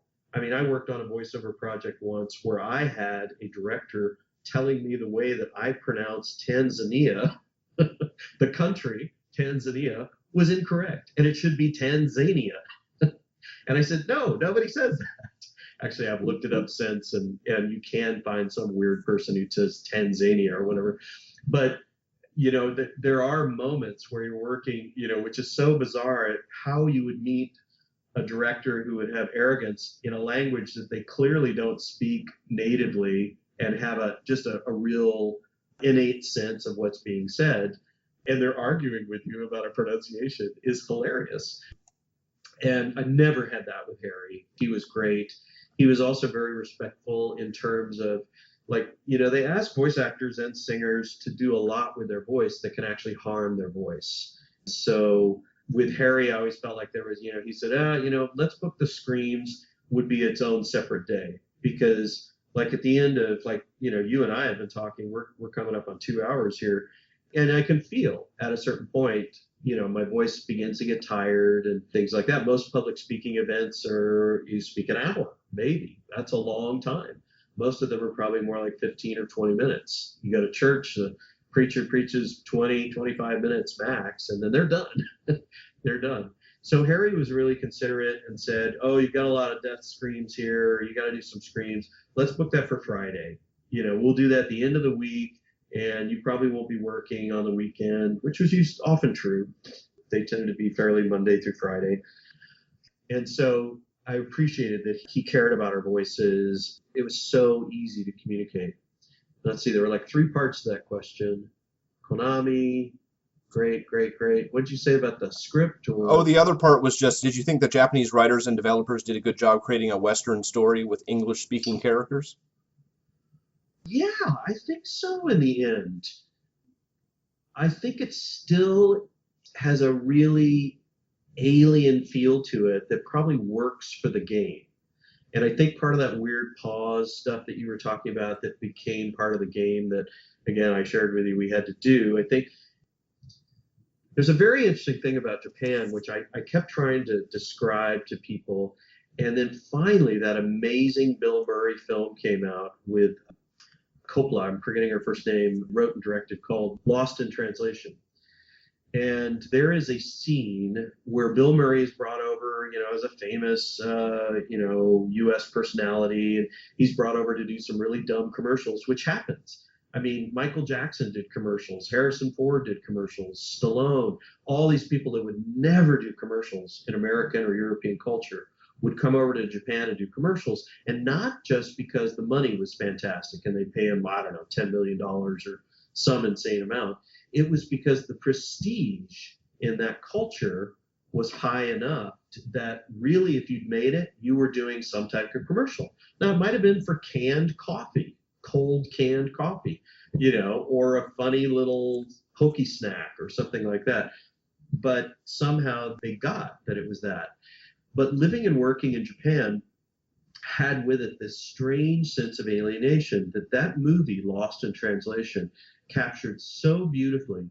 There's a scene where Bill Murray is finally alone in his very small luxury hotel room, and most of the lights are off in it. I think just a bathroom light. And I remember this with some clarity.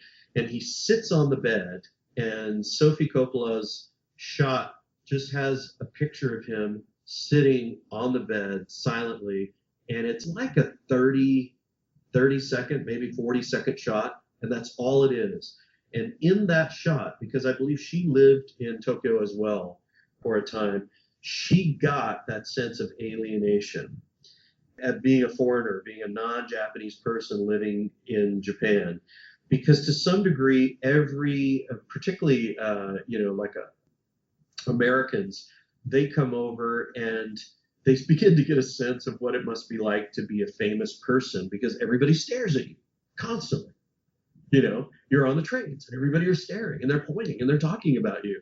And it's almost like, I can imagine like a TV star in the States going in and sitting, going to a McDonald's and trying to just get a burger or something like that. And everybody's pointing and whispering and it's like, hey man, that's Matthew Perry or that's Seinfeld or something like that. And that's what it feels like being in Japan and being very obviously not Japanese. So I think I'm really getting there. I knew you weren't sure if I would get there or not, but I think Silent Hill has this odd sense of alienation in it where the Japanese producers, directors, writers, programmers, and everybody who worked on this game tried to imitate a Western feeling, a Western game, and they do in a lot of ways, but there are all these other elements that create this sense of odd alienation. There's an alien feel to it too. And all of that works, I think, to make the game more creepy and make the atmosphere more creepy. Does that make sense? Yeah, and I completely agree. I think one of the essential things to Silent Hill is that it was a Western story filtered through an Eastern point of view, and that's always been built into the DNA of it. And I think that's why it works so well, because it borrows a lot from Western cliches like Stephen King, like The Twilight Zone, like Hitchcock. Yes. There are some direct references. There's red rum at one point. You can find it tucked away somewhere in the game. Right. And all that stuff is kind of generic and cliche on its own. But the way the Japanese developers filtered it through their cultural consciousness, it brought out something new in the same way that Star Wars took a lot of Eastern and Jung and all these different elements, Wizard of Oz, different things like that, and filtered them in a new way. It produced something completely different and new, which by all accounts, it should be, just another generic version of it. But somehow the combination and filtering through this certain way of doing it produced something brand new. Yes, I totally agree. William. I like the use of the word filter there. I think you're using that beautifully.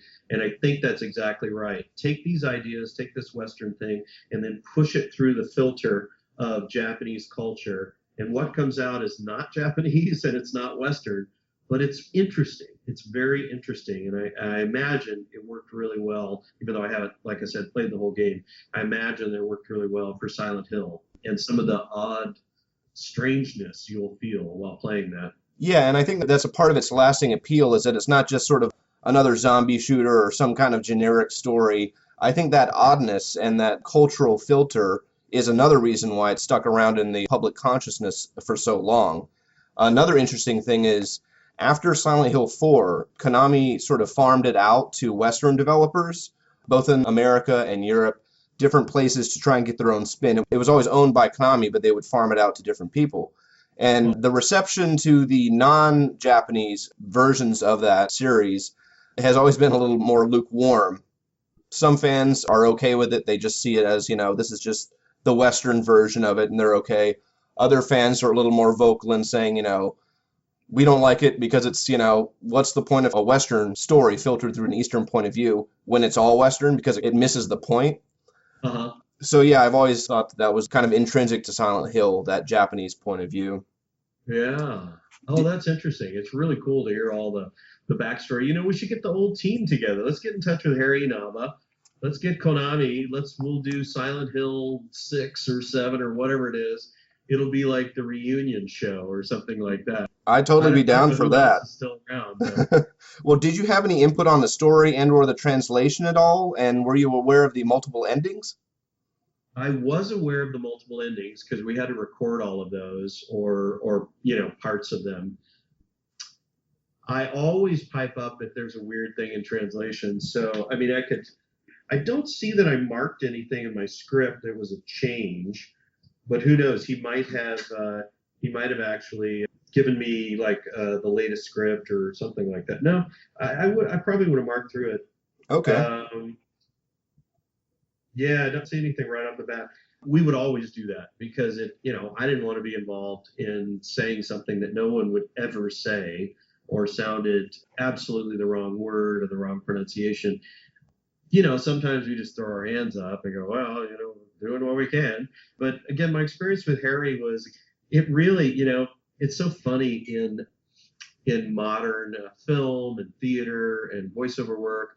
It's so easy to laud to really sing the praises of the actors because they're the ones that you see. But honestly, I really think without a good director, it doesn't matter. You're not going to get good performances. You're not going to get anything that you're really proud of. The director has to know what's going on, and that's what was so special about Harry is that he just we'll have to figure out.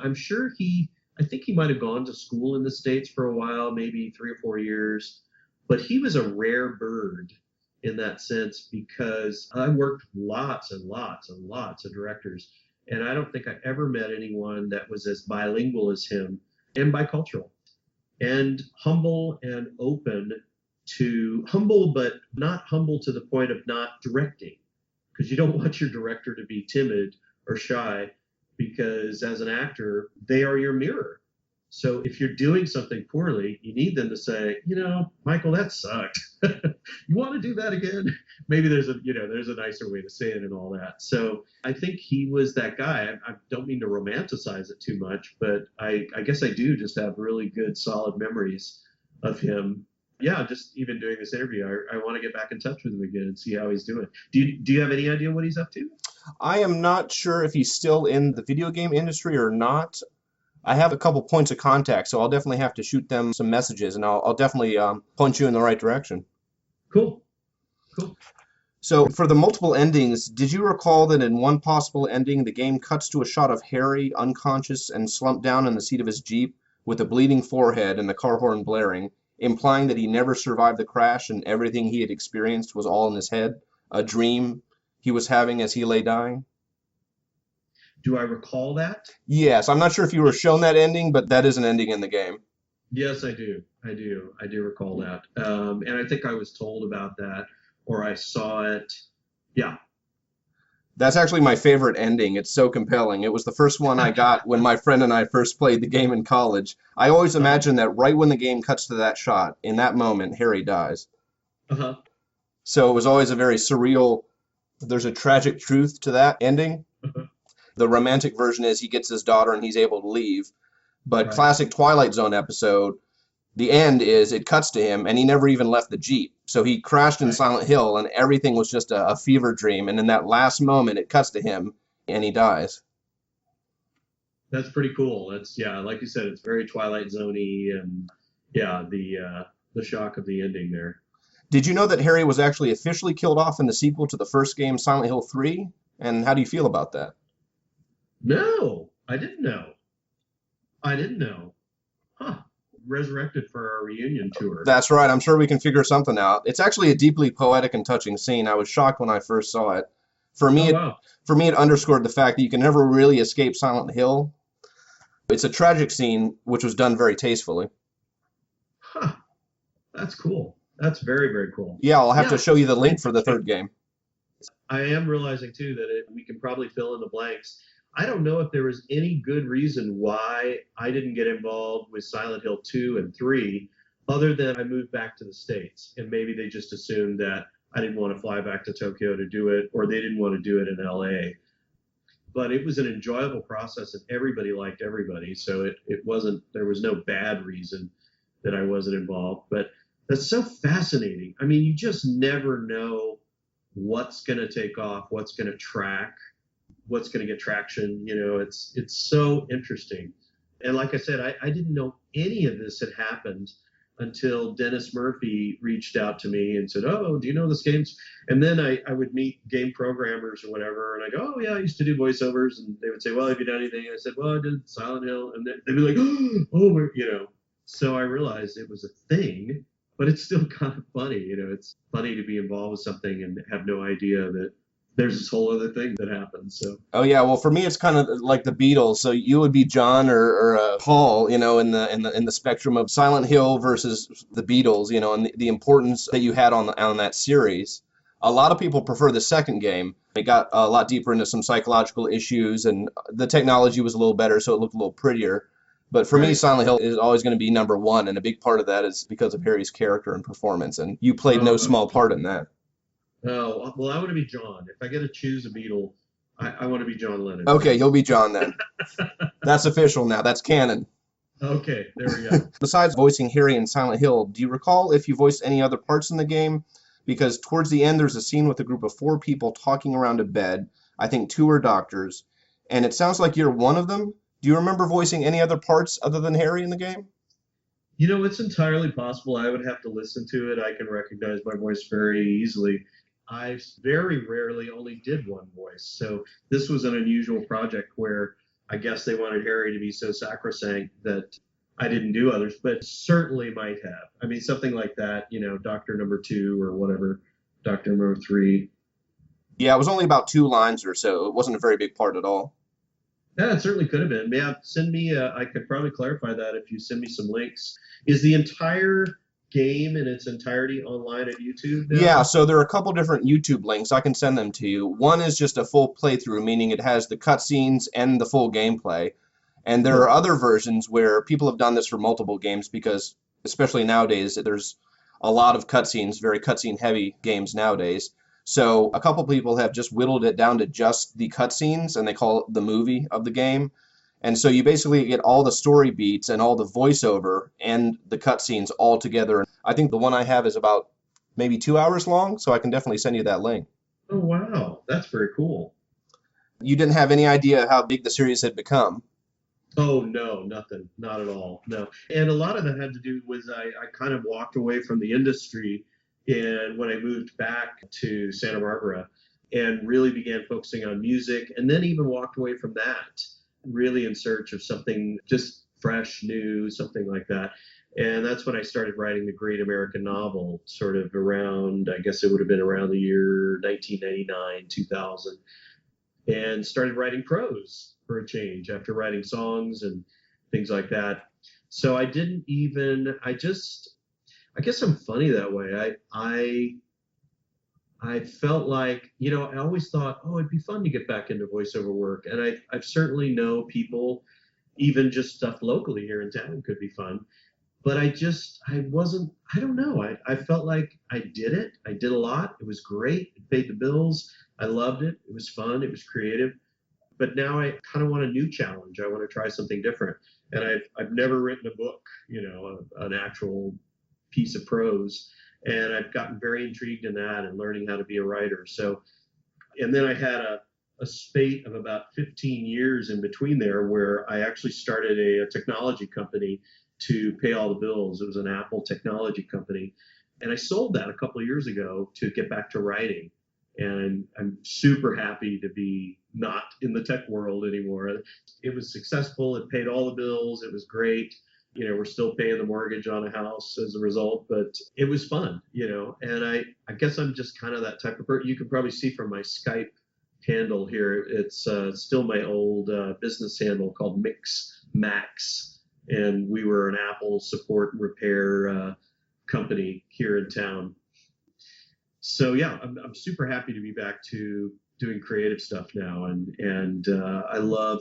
In fact, the chapter 4, or wherever we are in the story of my life, chapter 5, I'm going to be starting grad school at the end of June at a college in Vermont called the Vermont College of Fine Arts, and I'm going to be doing an MFA, a master's degree in writing, and I'm thrilled about this. So who knows? Maybe one of my books will be turned into a video game one day, or a screenplay or something like that. But that's kind of where that's where my vision of the future is. Wow, congratulations. Well, I wish you the best of luck. And if you ever get that published, when it comes out, definitely let me know. I'd love to read it. Yeah, we'll keep in touch. Definitely. I'd be happy to keep in touch. Yeah. Great. It'd be fun to follow up on this and find out everything else. What I'll do, I was kind of searching as you were doing this. I wanted to find from that very sweet boy with Asperger's who sent me the whole list of things that I was in. I'm trying to think if he sent it as a email or something like that. But go ahead and ask me any other questions while I do that. Sure. You also appeared in another Konami classic, Castlevania Symphony of the Night, in 1997. You said you voiced Dracula. Is that correct? I believe that is correct, yes. Can you give us any insight into what that job was like? Was that with Harry Inaba as well? I'm pretty sure it was. That would have been, does it have was it released in 97? Yes, it was released in 1997, so I'm guessing that you probably recorded it maybe a year before or shortly before. Because again, I landed back in the States in July of 97. So it might have been one of the last games or one of the later games I did in Japan. Okay. I'm pretty sure it was with Harry because all of my memories about Konami were with Inaba-san. Harry Inaba. Okay. Was the decision to use a shortened version of your name in both games due to the fact that these voiceover jobs were non-union? I've heard some actors choose to modify their credit so as not to get into trouble with the unions. Can you comment? No, not at all. It had nothing to do with union. When I signed a record contract with CBS Sony, they felt like my last name, Guinn, which Americans confuse for Quinn, which is not. It's equally Irish and they are related. They just felt like that was going to be too hard for the Japanese to say. They wanted it to be catchy and easy. And it was really funny. You think that a lot of thought goes into these things, but I was literally in that meeting with my management and Sony. And I said, oh, well, when we were kids, we just used to use our initial for our last name. There's Rufus F and Sally M. And I even found like my second grade class photo. And that's what I've written on the back of, trying to remember who everybody was. I didn't even bother with their last names. And everybody just lit up. And they were like, oh, it's great. Michael G. Oh, it's perfect. Unfortunately, Kenny G released an album like about 3 months after that meeting, and I had never heard of him. But the funny thing was in Japan, they never made the association, Michael G, Kenny G, Michael G, even though it was not at all. I actually had a period after my G because it did stand for my last name. It was very funny. To them, there was no connection at all, which is interesting. But they would tease me because they thought I had the same name as Michael Jackson, which I thought was really, really funny. I go, yeah, hi, my name's Michael G. And they go, oh, Michael Jackson. And I go, well, yeah, we look a lot alike. I get it, you know, Yeah, not but the not names quite. are not really similar. Right. But okay, I'm gonna smile anyway. So yeah, so no, it had nothing to do with union. There was no union there. Your union was only as good as your management was. And like I said, the whole thing with Sony PlayStation, that caused a ripple in the industry and I think scared a lot of the production companies. I don't even know how everybody found out about it. I was making quiet inquiries and I really decided clearly that I just wasn't going to pursue it. I was going to be everybody's friend and keep working and I'd just sign off the, I don't know, it could have been like 30 grand or something that I should have been paid or more. There were various figures. Wow. But I just thought, wow, you know, if I end up getting blackballed in Tokyo because I did that, that's not going to be worth it financially. Right. That. So I made the decision to just not let it go. But I heard after that somehow came to light that they were making foreign artists sign contracts. But I don't know if that was true. That's just what I heard. So it had nothing to do with the union. It was just they couldn't pronounce my last name. And I already had a recording contract and I had CDs in that name. And that was just my name. And it was really funny because, you know, even today when I moved back to the States, I would keep introducing myself as Michael G, even to American friends. And it just kind of stuck. It's faded away a little bit now as Mick has jumped in and things like that. So we'll see. We'll see. But no, it had nothing to do with unions or hiding or anything like that. So Oh, it was okay. just funny that Michael Gao, I guess I'm pretty sure he pronounces it Gao. It's not Goff or Gao. Yeah, I think it's Michael Gao. That so much attention was shined on him. Was one of those games that, yeah, it was Harry, almost certain, because I think that was one of those games where he said, you know, there's a ton of shouting and screaming and you're dying and death knells and things like that. So let's save that for Friday, that part for Friday, and we'll do, you know, the other bits later. And I used to do a Dracula voice, of course. So I don't even know if that's what I did in that Oh, game. no, not quite. It was very Yeah. operatic, and that's also become famous in the West Oh, as well for various reasons. But yeah, your Dracula, I mean, I don't know how to describe how famous that is to video gamers. There's a meme. You're associated with a meme on the internet. I can also send you that picture. I got to catch up on me. There's kind of a triumvirate, right? A holy trinity of Konami games that were released in the late 90s. It started with Castlevania Symphony of the Night, which was 97, Mm-hmm. and then Metal Gear Solid, which was 98, and then Silent Hill, which was 99. Was I in Metal Gear Solid? As far as I know, you weren't. I haven't ever Okay. heard your name associated with that game, Yeah, but there was some. that doesn't sound familiar to me. Right, but there was cross-pollination because they were all Konami games with various producers and voice directors and translators. Mm-hmm. The name of the American translator who was working at Konami, his name is Jeremy Blostein. He translated the English for Castlevania and for Metal Gear. He wasn't on until Silent Hill 2 for that series. But he wrote the script for the lines you read as Dracula. There's this really famous line that Dracula says. He says, "What is a man?" It's a very operatic scene, and that's kind of the high point of that scene. That's become a meme in and of itself. So if you just type "What is a man" into Google and go to the images, you'll immediately see Dracula pop up. And it's your version of Dracula. And it was less of a Bela Lugosi, and it was more just sort of like, play this really operatic. Oh, that's interesting. You know, that probably would have been the direction because, you know, as I was saying many moments earlier, where I was talking about the variety of things that I sang, I finally got to the point where I had my dream reel, we called it. You know, you bring your reel back in the day, it was a cassette, obviously, of this wild variance of styles. And one of the pieces, again, it was another one of those things where they called me and they said, "We're looking for an opera singer. We need somebody right away. Do you know anybody?" And I go, "Well, I can sing, you know, I can fake sing opera. You know, I've sung in choirs and, you know, I have a classically trained voice in that sense." So I went in and they taught me the Italian for this and it was delightful and it was really fun. I put that on my reel just because it always shocks people. So I'd already done that job. So if Harry was directing, he would have heard that tape, and that's probably why he said, you know, we want to go operatic or something with that, because yeah, that's probably how that filtered out. Yeah, apparently the Japanese translation of the script was very straight and not very operatic or entertaining, so the English translator spiced it up. he gave the characters these really grandiose lines. It's really become very much an important piece of video game history. Oh, that's great. Huh. I wonder, it sounds like, given what you've said, it sounds like Jeremy would have been in the studio there, but you said he came from LA? He translated the script. I'm not sure if he was actually in the recording booth for that game or not. I know he did it for Metal Gear. The American voices were actually done in LA for that, but he also Uh-huh. translated the script. So I'm not sure for Castlevania if he was actually there in the recording sessions or not, but I know he definitely translated the script. Because I don't remember that name, and I do remember most of the names of the people I worked with, but he might have been there. He might have been like the one time I met him, might have been on that job or something like that.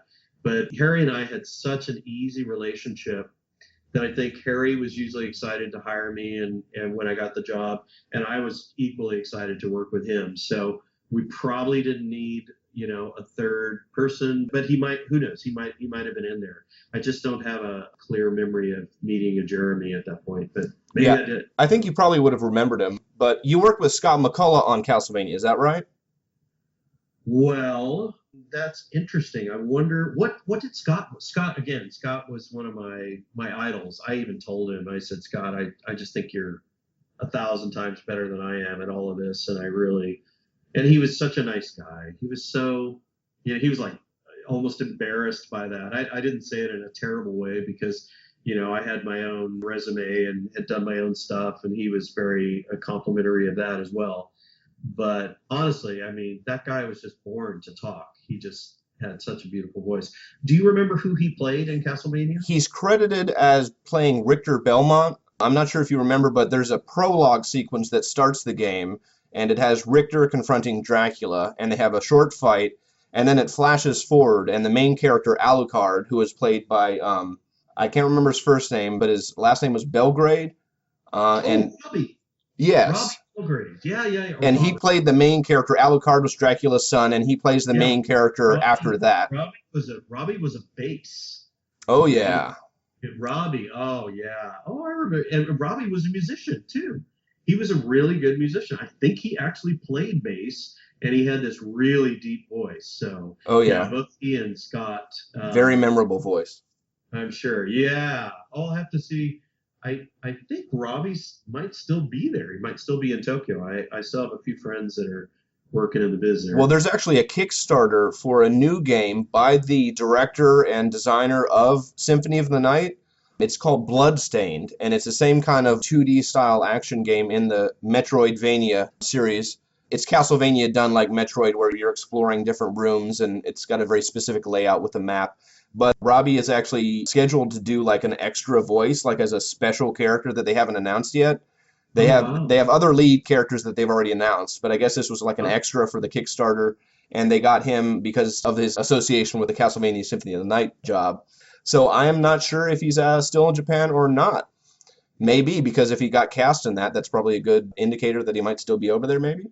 oh, that's interesting. That's so cool. Yeah, I mean, I had no idea what he's done with his career since then. Yeah, it's funny when I stop doing something or when I walk away from something, I don't know. I guess it's may sound odd or whatever, but I just kind of put it behind me and go on to the next thing. And that's kind of the way I've done it. And I've kept in touch with like half a dozen friends who are still there, really good people, some directors, musicians, voiceover talent, that sort of thing. But I remember Robbie. I'll have to see if I can find him on Facebook and friend him and find out what he's doing as well.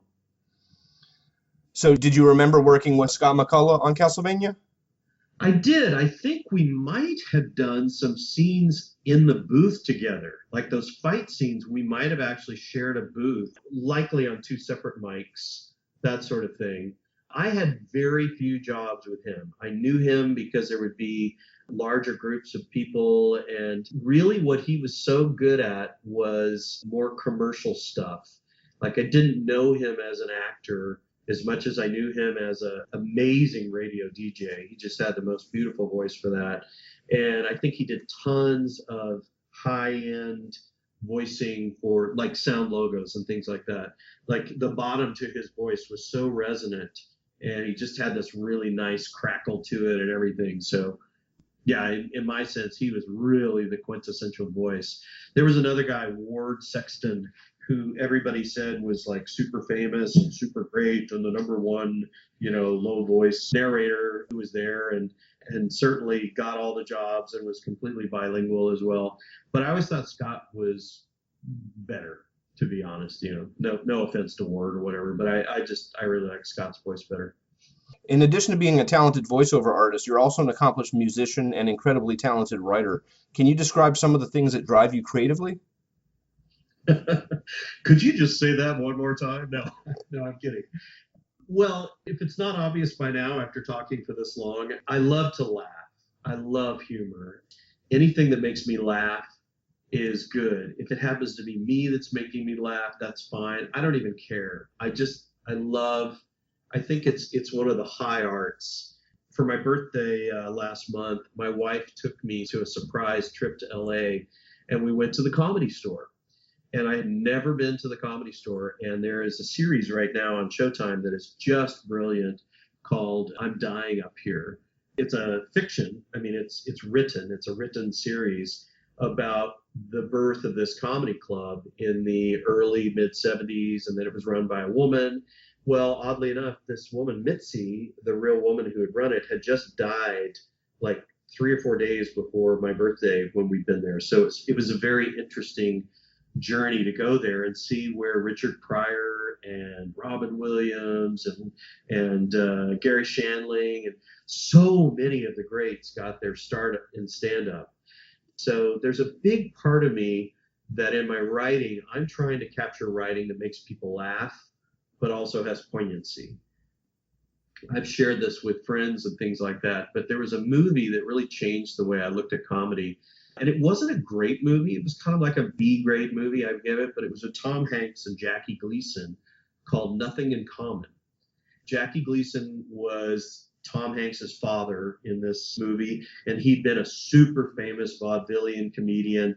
And Tom Hanks, who was probably in his 20s when he made this film, was a young comedian trying to get his start. I believe he was a young comedian. That's funny, I don't remember. But what was interesting about this movie is the first half of the movie, it was really funny.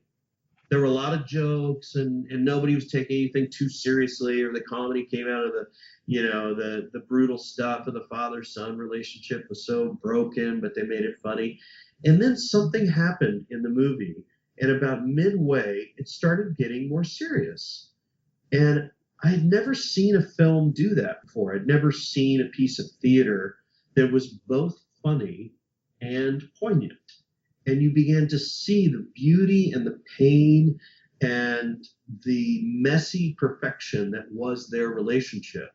And so by the end of the movie, you're in tears. I mean, most people would be, even guys who don't feel comfortable crying in public. I was just like weeping through the end of that movie. And I thought, wow, this is amazing. This movie made me laugh. It made me cry. It made me think. And in my best attempt as a writer, if I can do that, I feel like I will have succeeded, particularly these days when we're exposed to so much news and information, be it social media or just the feed that's hitting our email, or any of us who even still watch television anymore. We're being overwhelmed by all the bad news in the world and all the partisan politics in America and all this stuff. And I think more than ever, we have to find things that make us laugh. Some of the late night talk shows can do that for me. For years, watching Jon Stewart and The Daily Show was the best way to get through some of the news. I stopped watching the regular news and I would just, let me just see what Jon Stewart has to say, or now Seth Meyers, or, somebody like that. So I would like my writing to bring levity to people's lives. And if a book I write makes people laugh and makes people think and makes people reflect and maybe cry, and it gets turned into a movie or something like that, I will feel, I think, like mission accomplished, like I've done something really valuable. I think people who can make other people laugh, comedians and people like that, really should be some of the most highly respected people in our society. And they're usually not, they're usually thought of as a jester or things like that. But especially humor that doesn't make you laugh at the expense of others. So it's comedians who are making fun of themselves or making fun of their own family or something like that. It's not making fun of another group of people. It's that pure kind of humor that comes from, gee, I'm a mess. I'm a nut. I'm crazy. I'm fat. I'm whatever. You know, that kind of thing is really appealing to me. And I hope that I can inject more and more comedy and poignancy into my writing. And I hope that goes somewhere because I think we all really, really need to laugh. I can't remember. You gave me such a beautiful question that sort of honored my career. I don't know if I've answered it Oh all. yeah, I got it. I think that's a noble goal to try and make things better, but also do it in a way that's not sort of beating you over the head with it and something you can enjoy and learn at the same time. Right. Would you ever consider Yeah. returning to doing voiceovers for video games or animation? I think with the right people, I don't think that I would, well, I shouldn't say that. If somebody offered me a ton of money, I might go back and just do it for the money. But I wouldn't really be attracted to doing it just for the money. It used to pay very well back in the day. I'm sure it does, if not better now. Just in talking to you, I would love to go back and do a Silent Hill project with everybody who was involved in the original cast of that. That would be a delight. That could be really funny. Maybe I could help with the writing of it and even, put a few, like in the midst of terrible horror, now that we have, again, like I said, Jordan Peele's film Get Out, humor actually has a place in horror and can make horror more intense or even just give you a momentary break from the horror or the seriousness of something. So, yeah, it's funny. When I talk about it, I get a little nostalgic and I think about it. Like I said, I would want to do it for the right reasons because, somebody will be able to come up with a better number than I can. But I think I must have worked on 30 to 40 to 50 video games, maybe. Wow. But I mean, I really don't know. I mean, I just used to get a lot of jobs and I go and I do them and then I'd never hear about them again, except for, as you said, Castlevania is coming back. I always remembered Pingu because that was kind of a cool one, and it was a fun experience of creating the language. And I think I did Pingu 1 and Pingu 2, and then the whole Silent Hill phenomenon. That's so interesting that, as you can probably tell from my responses, I've been completely out of the loop on. And surprised, that it's been such a big, amazing kind of thing for so many different people. Yeah, the original Silent Hill will be celebrating its 20th anniversary next year in 2019. It's a series that has defined for so many what horror is, not just in video games, but in any medium. Do you have anything Huh. you'd like to say to all the fans out there who've enjoyed your work over the years? Oh, gosh. Well, thank you. I mean, how could you not say thank you for something like that?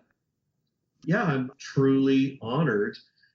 It's kind of nice that it happened to the game work that I did with Harry Inaba, who I give tons of credit for, and the people behind him at Konami, who arranged everything. I'm thrilled. I'm really touched.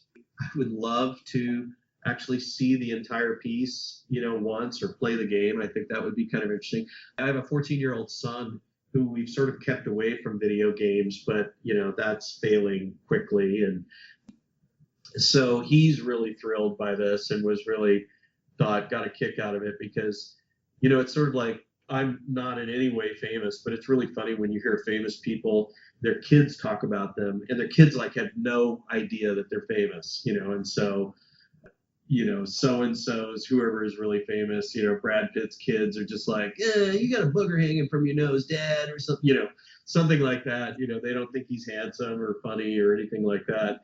And it's funny because my son's just like, oh, wow, but when the video game thing came up, like all the records I may have produced, sung and all the music work I did, and he's seen me perform and speak live and things like that too. And he's like, yeah, I was okay, Dad, cool.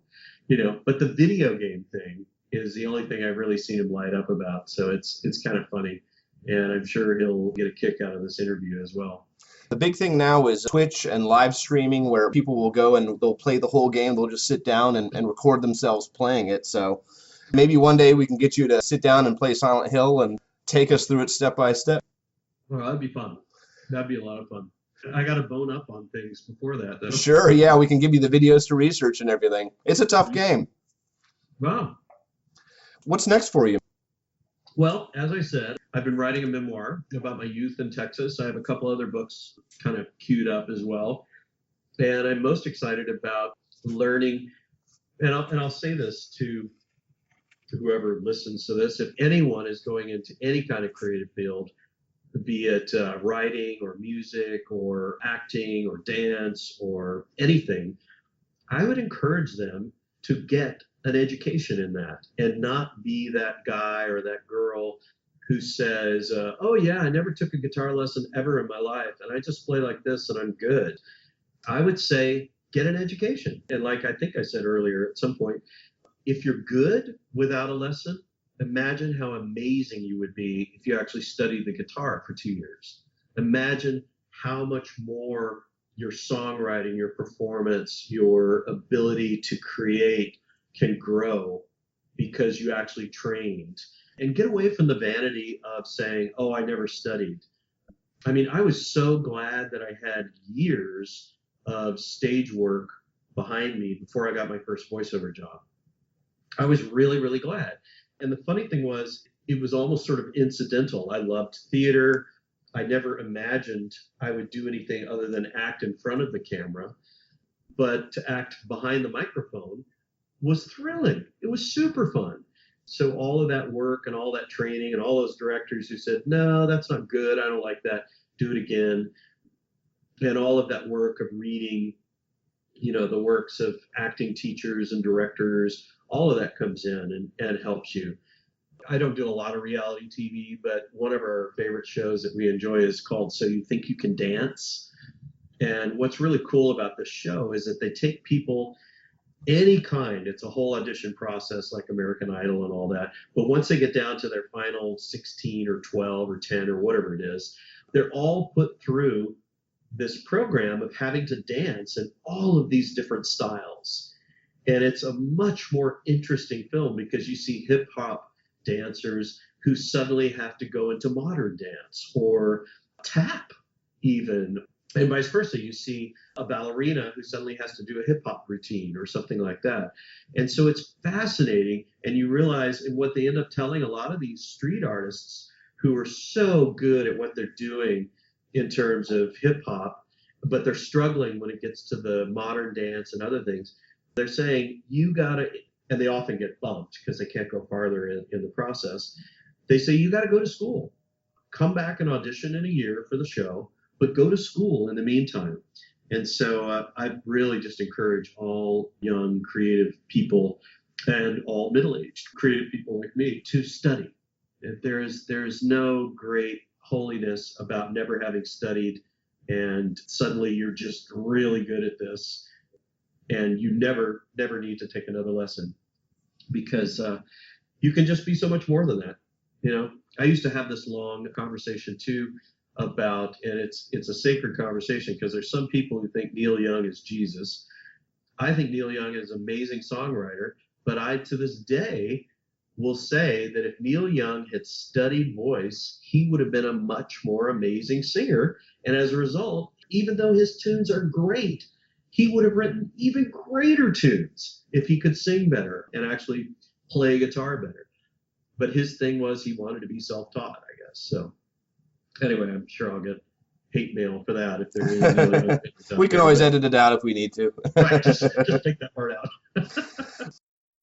Thank you so much for agreeing to do this interview.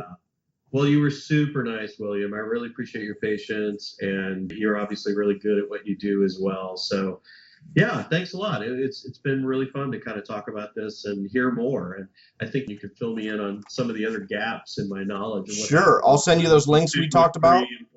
Yeah, I'll send you some of those links we talked about, and I'll try and hit up Harry Inaba and a couple of the points of contact for you. I'm going to look for Harry as well and see if we can get in touch again. That would be really nice. Well, thanks so much for taking the time to speak with me. It truly was an honor, sir. Oh, you're so welcome, William. Thanks again. I appreciate it. I can't wait to hear more. Huh? Radio? What's going on with that radio?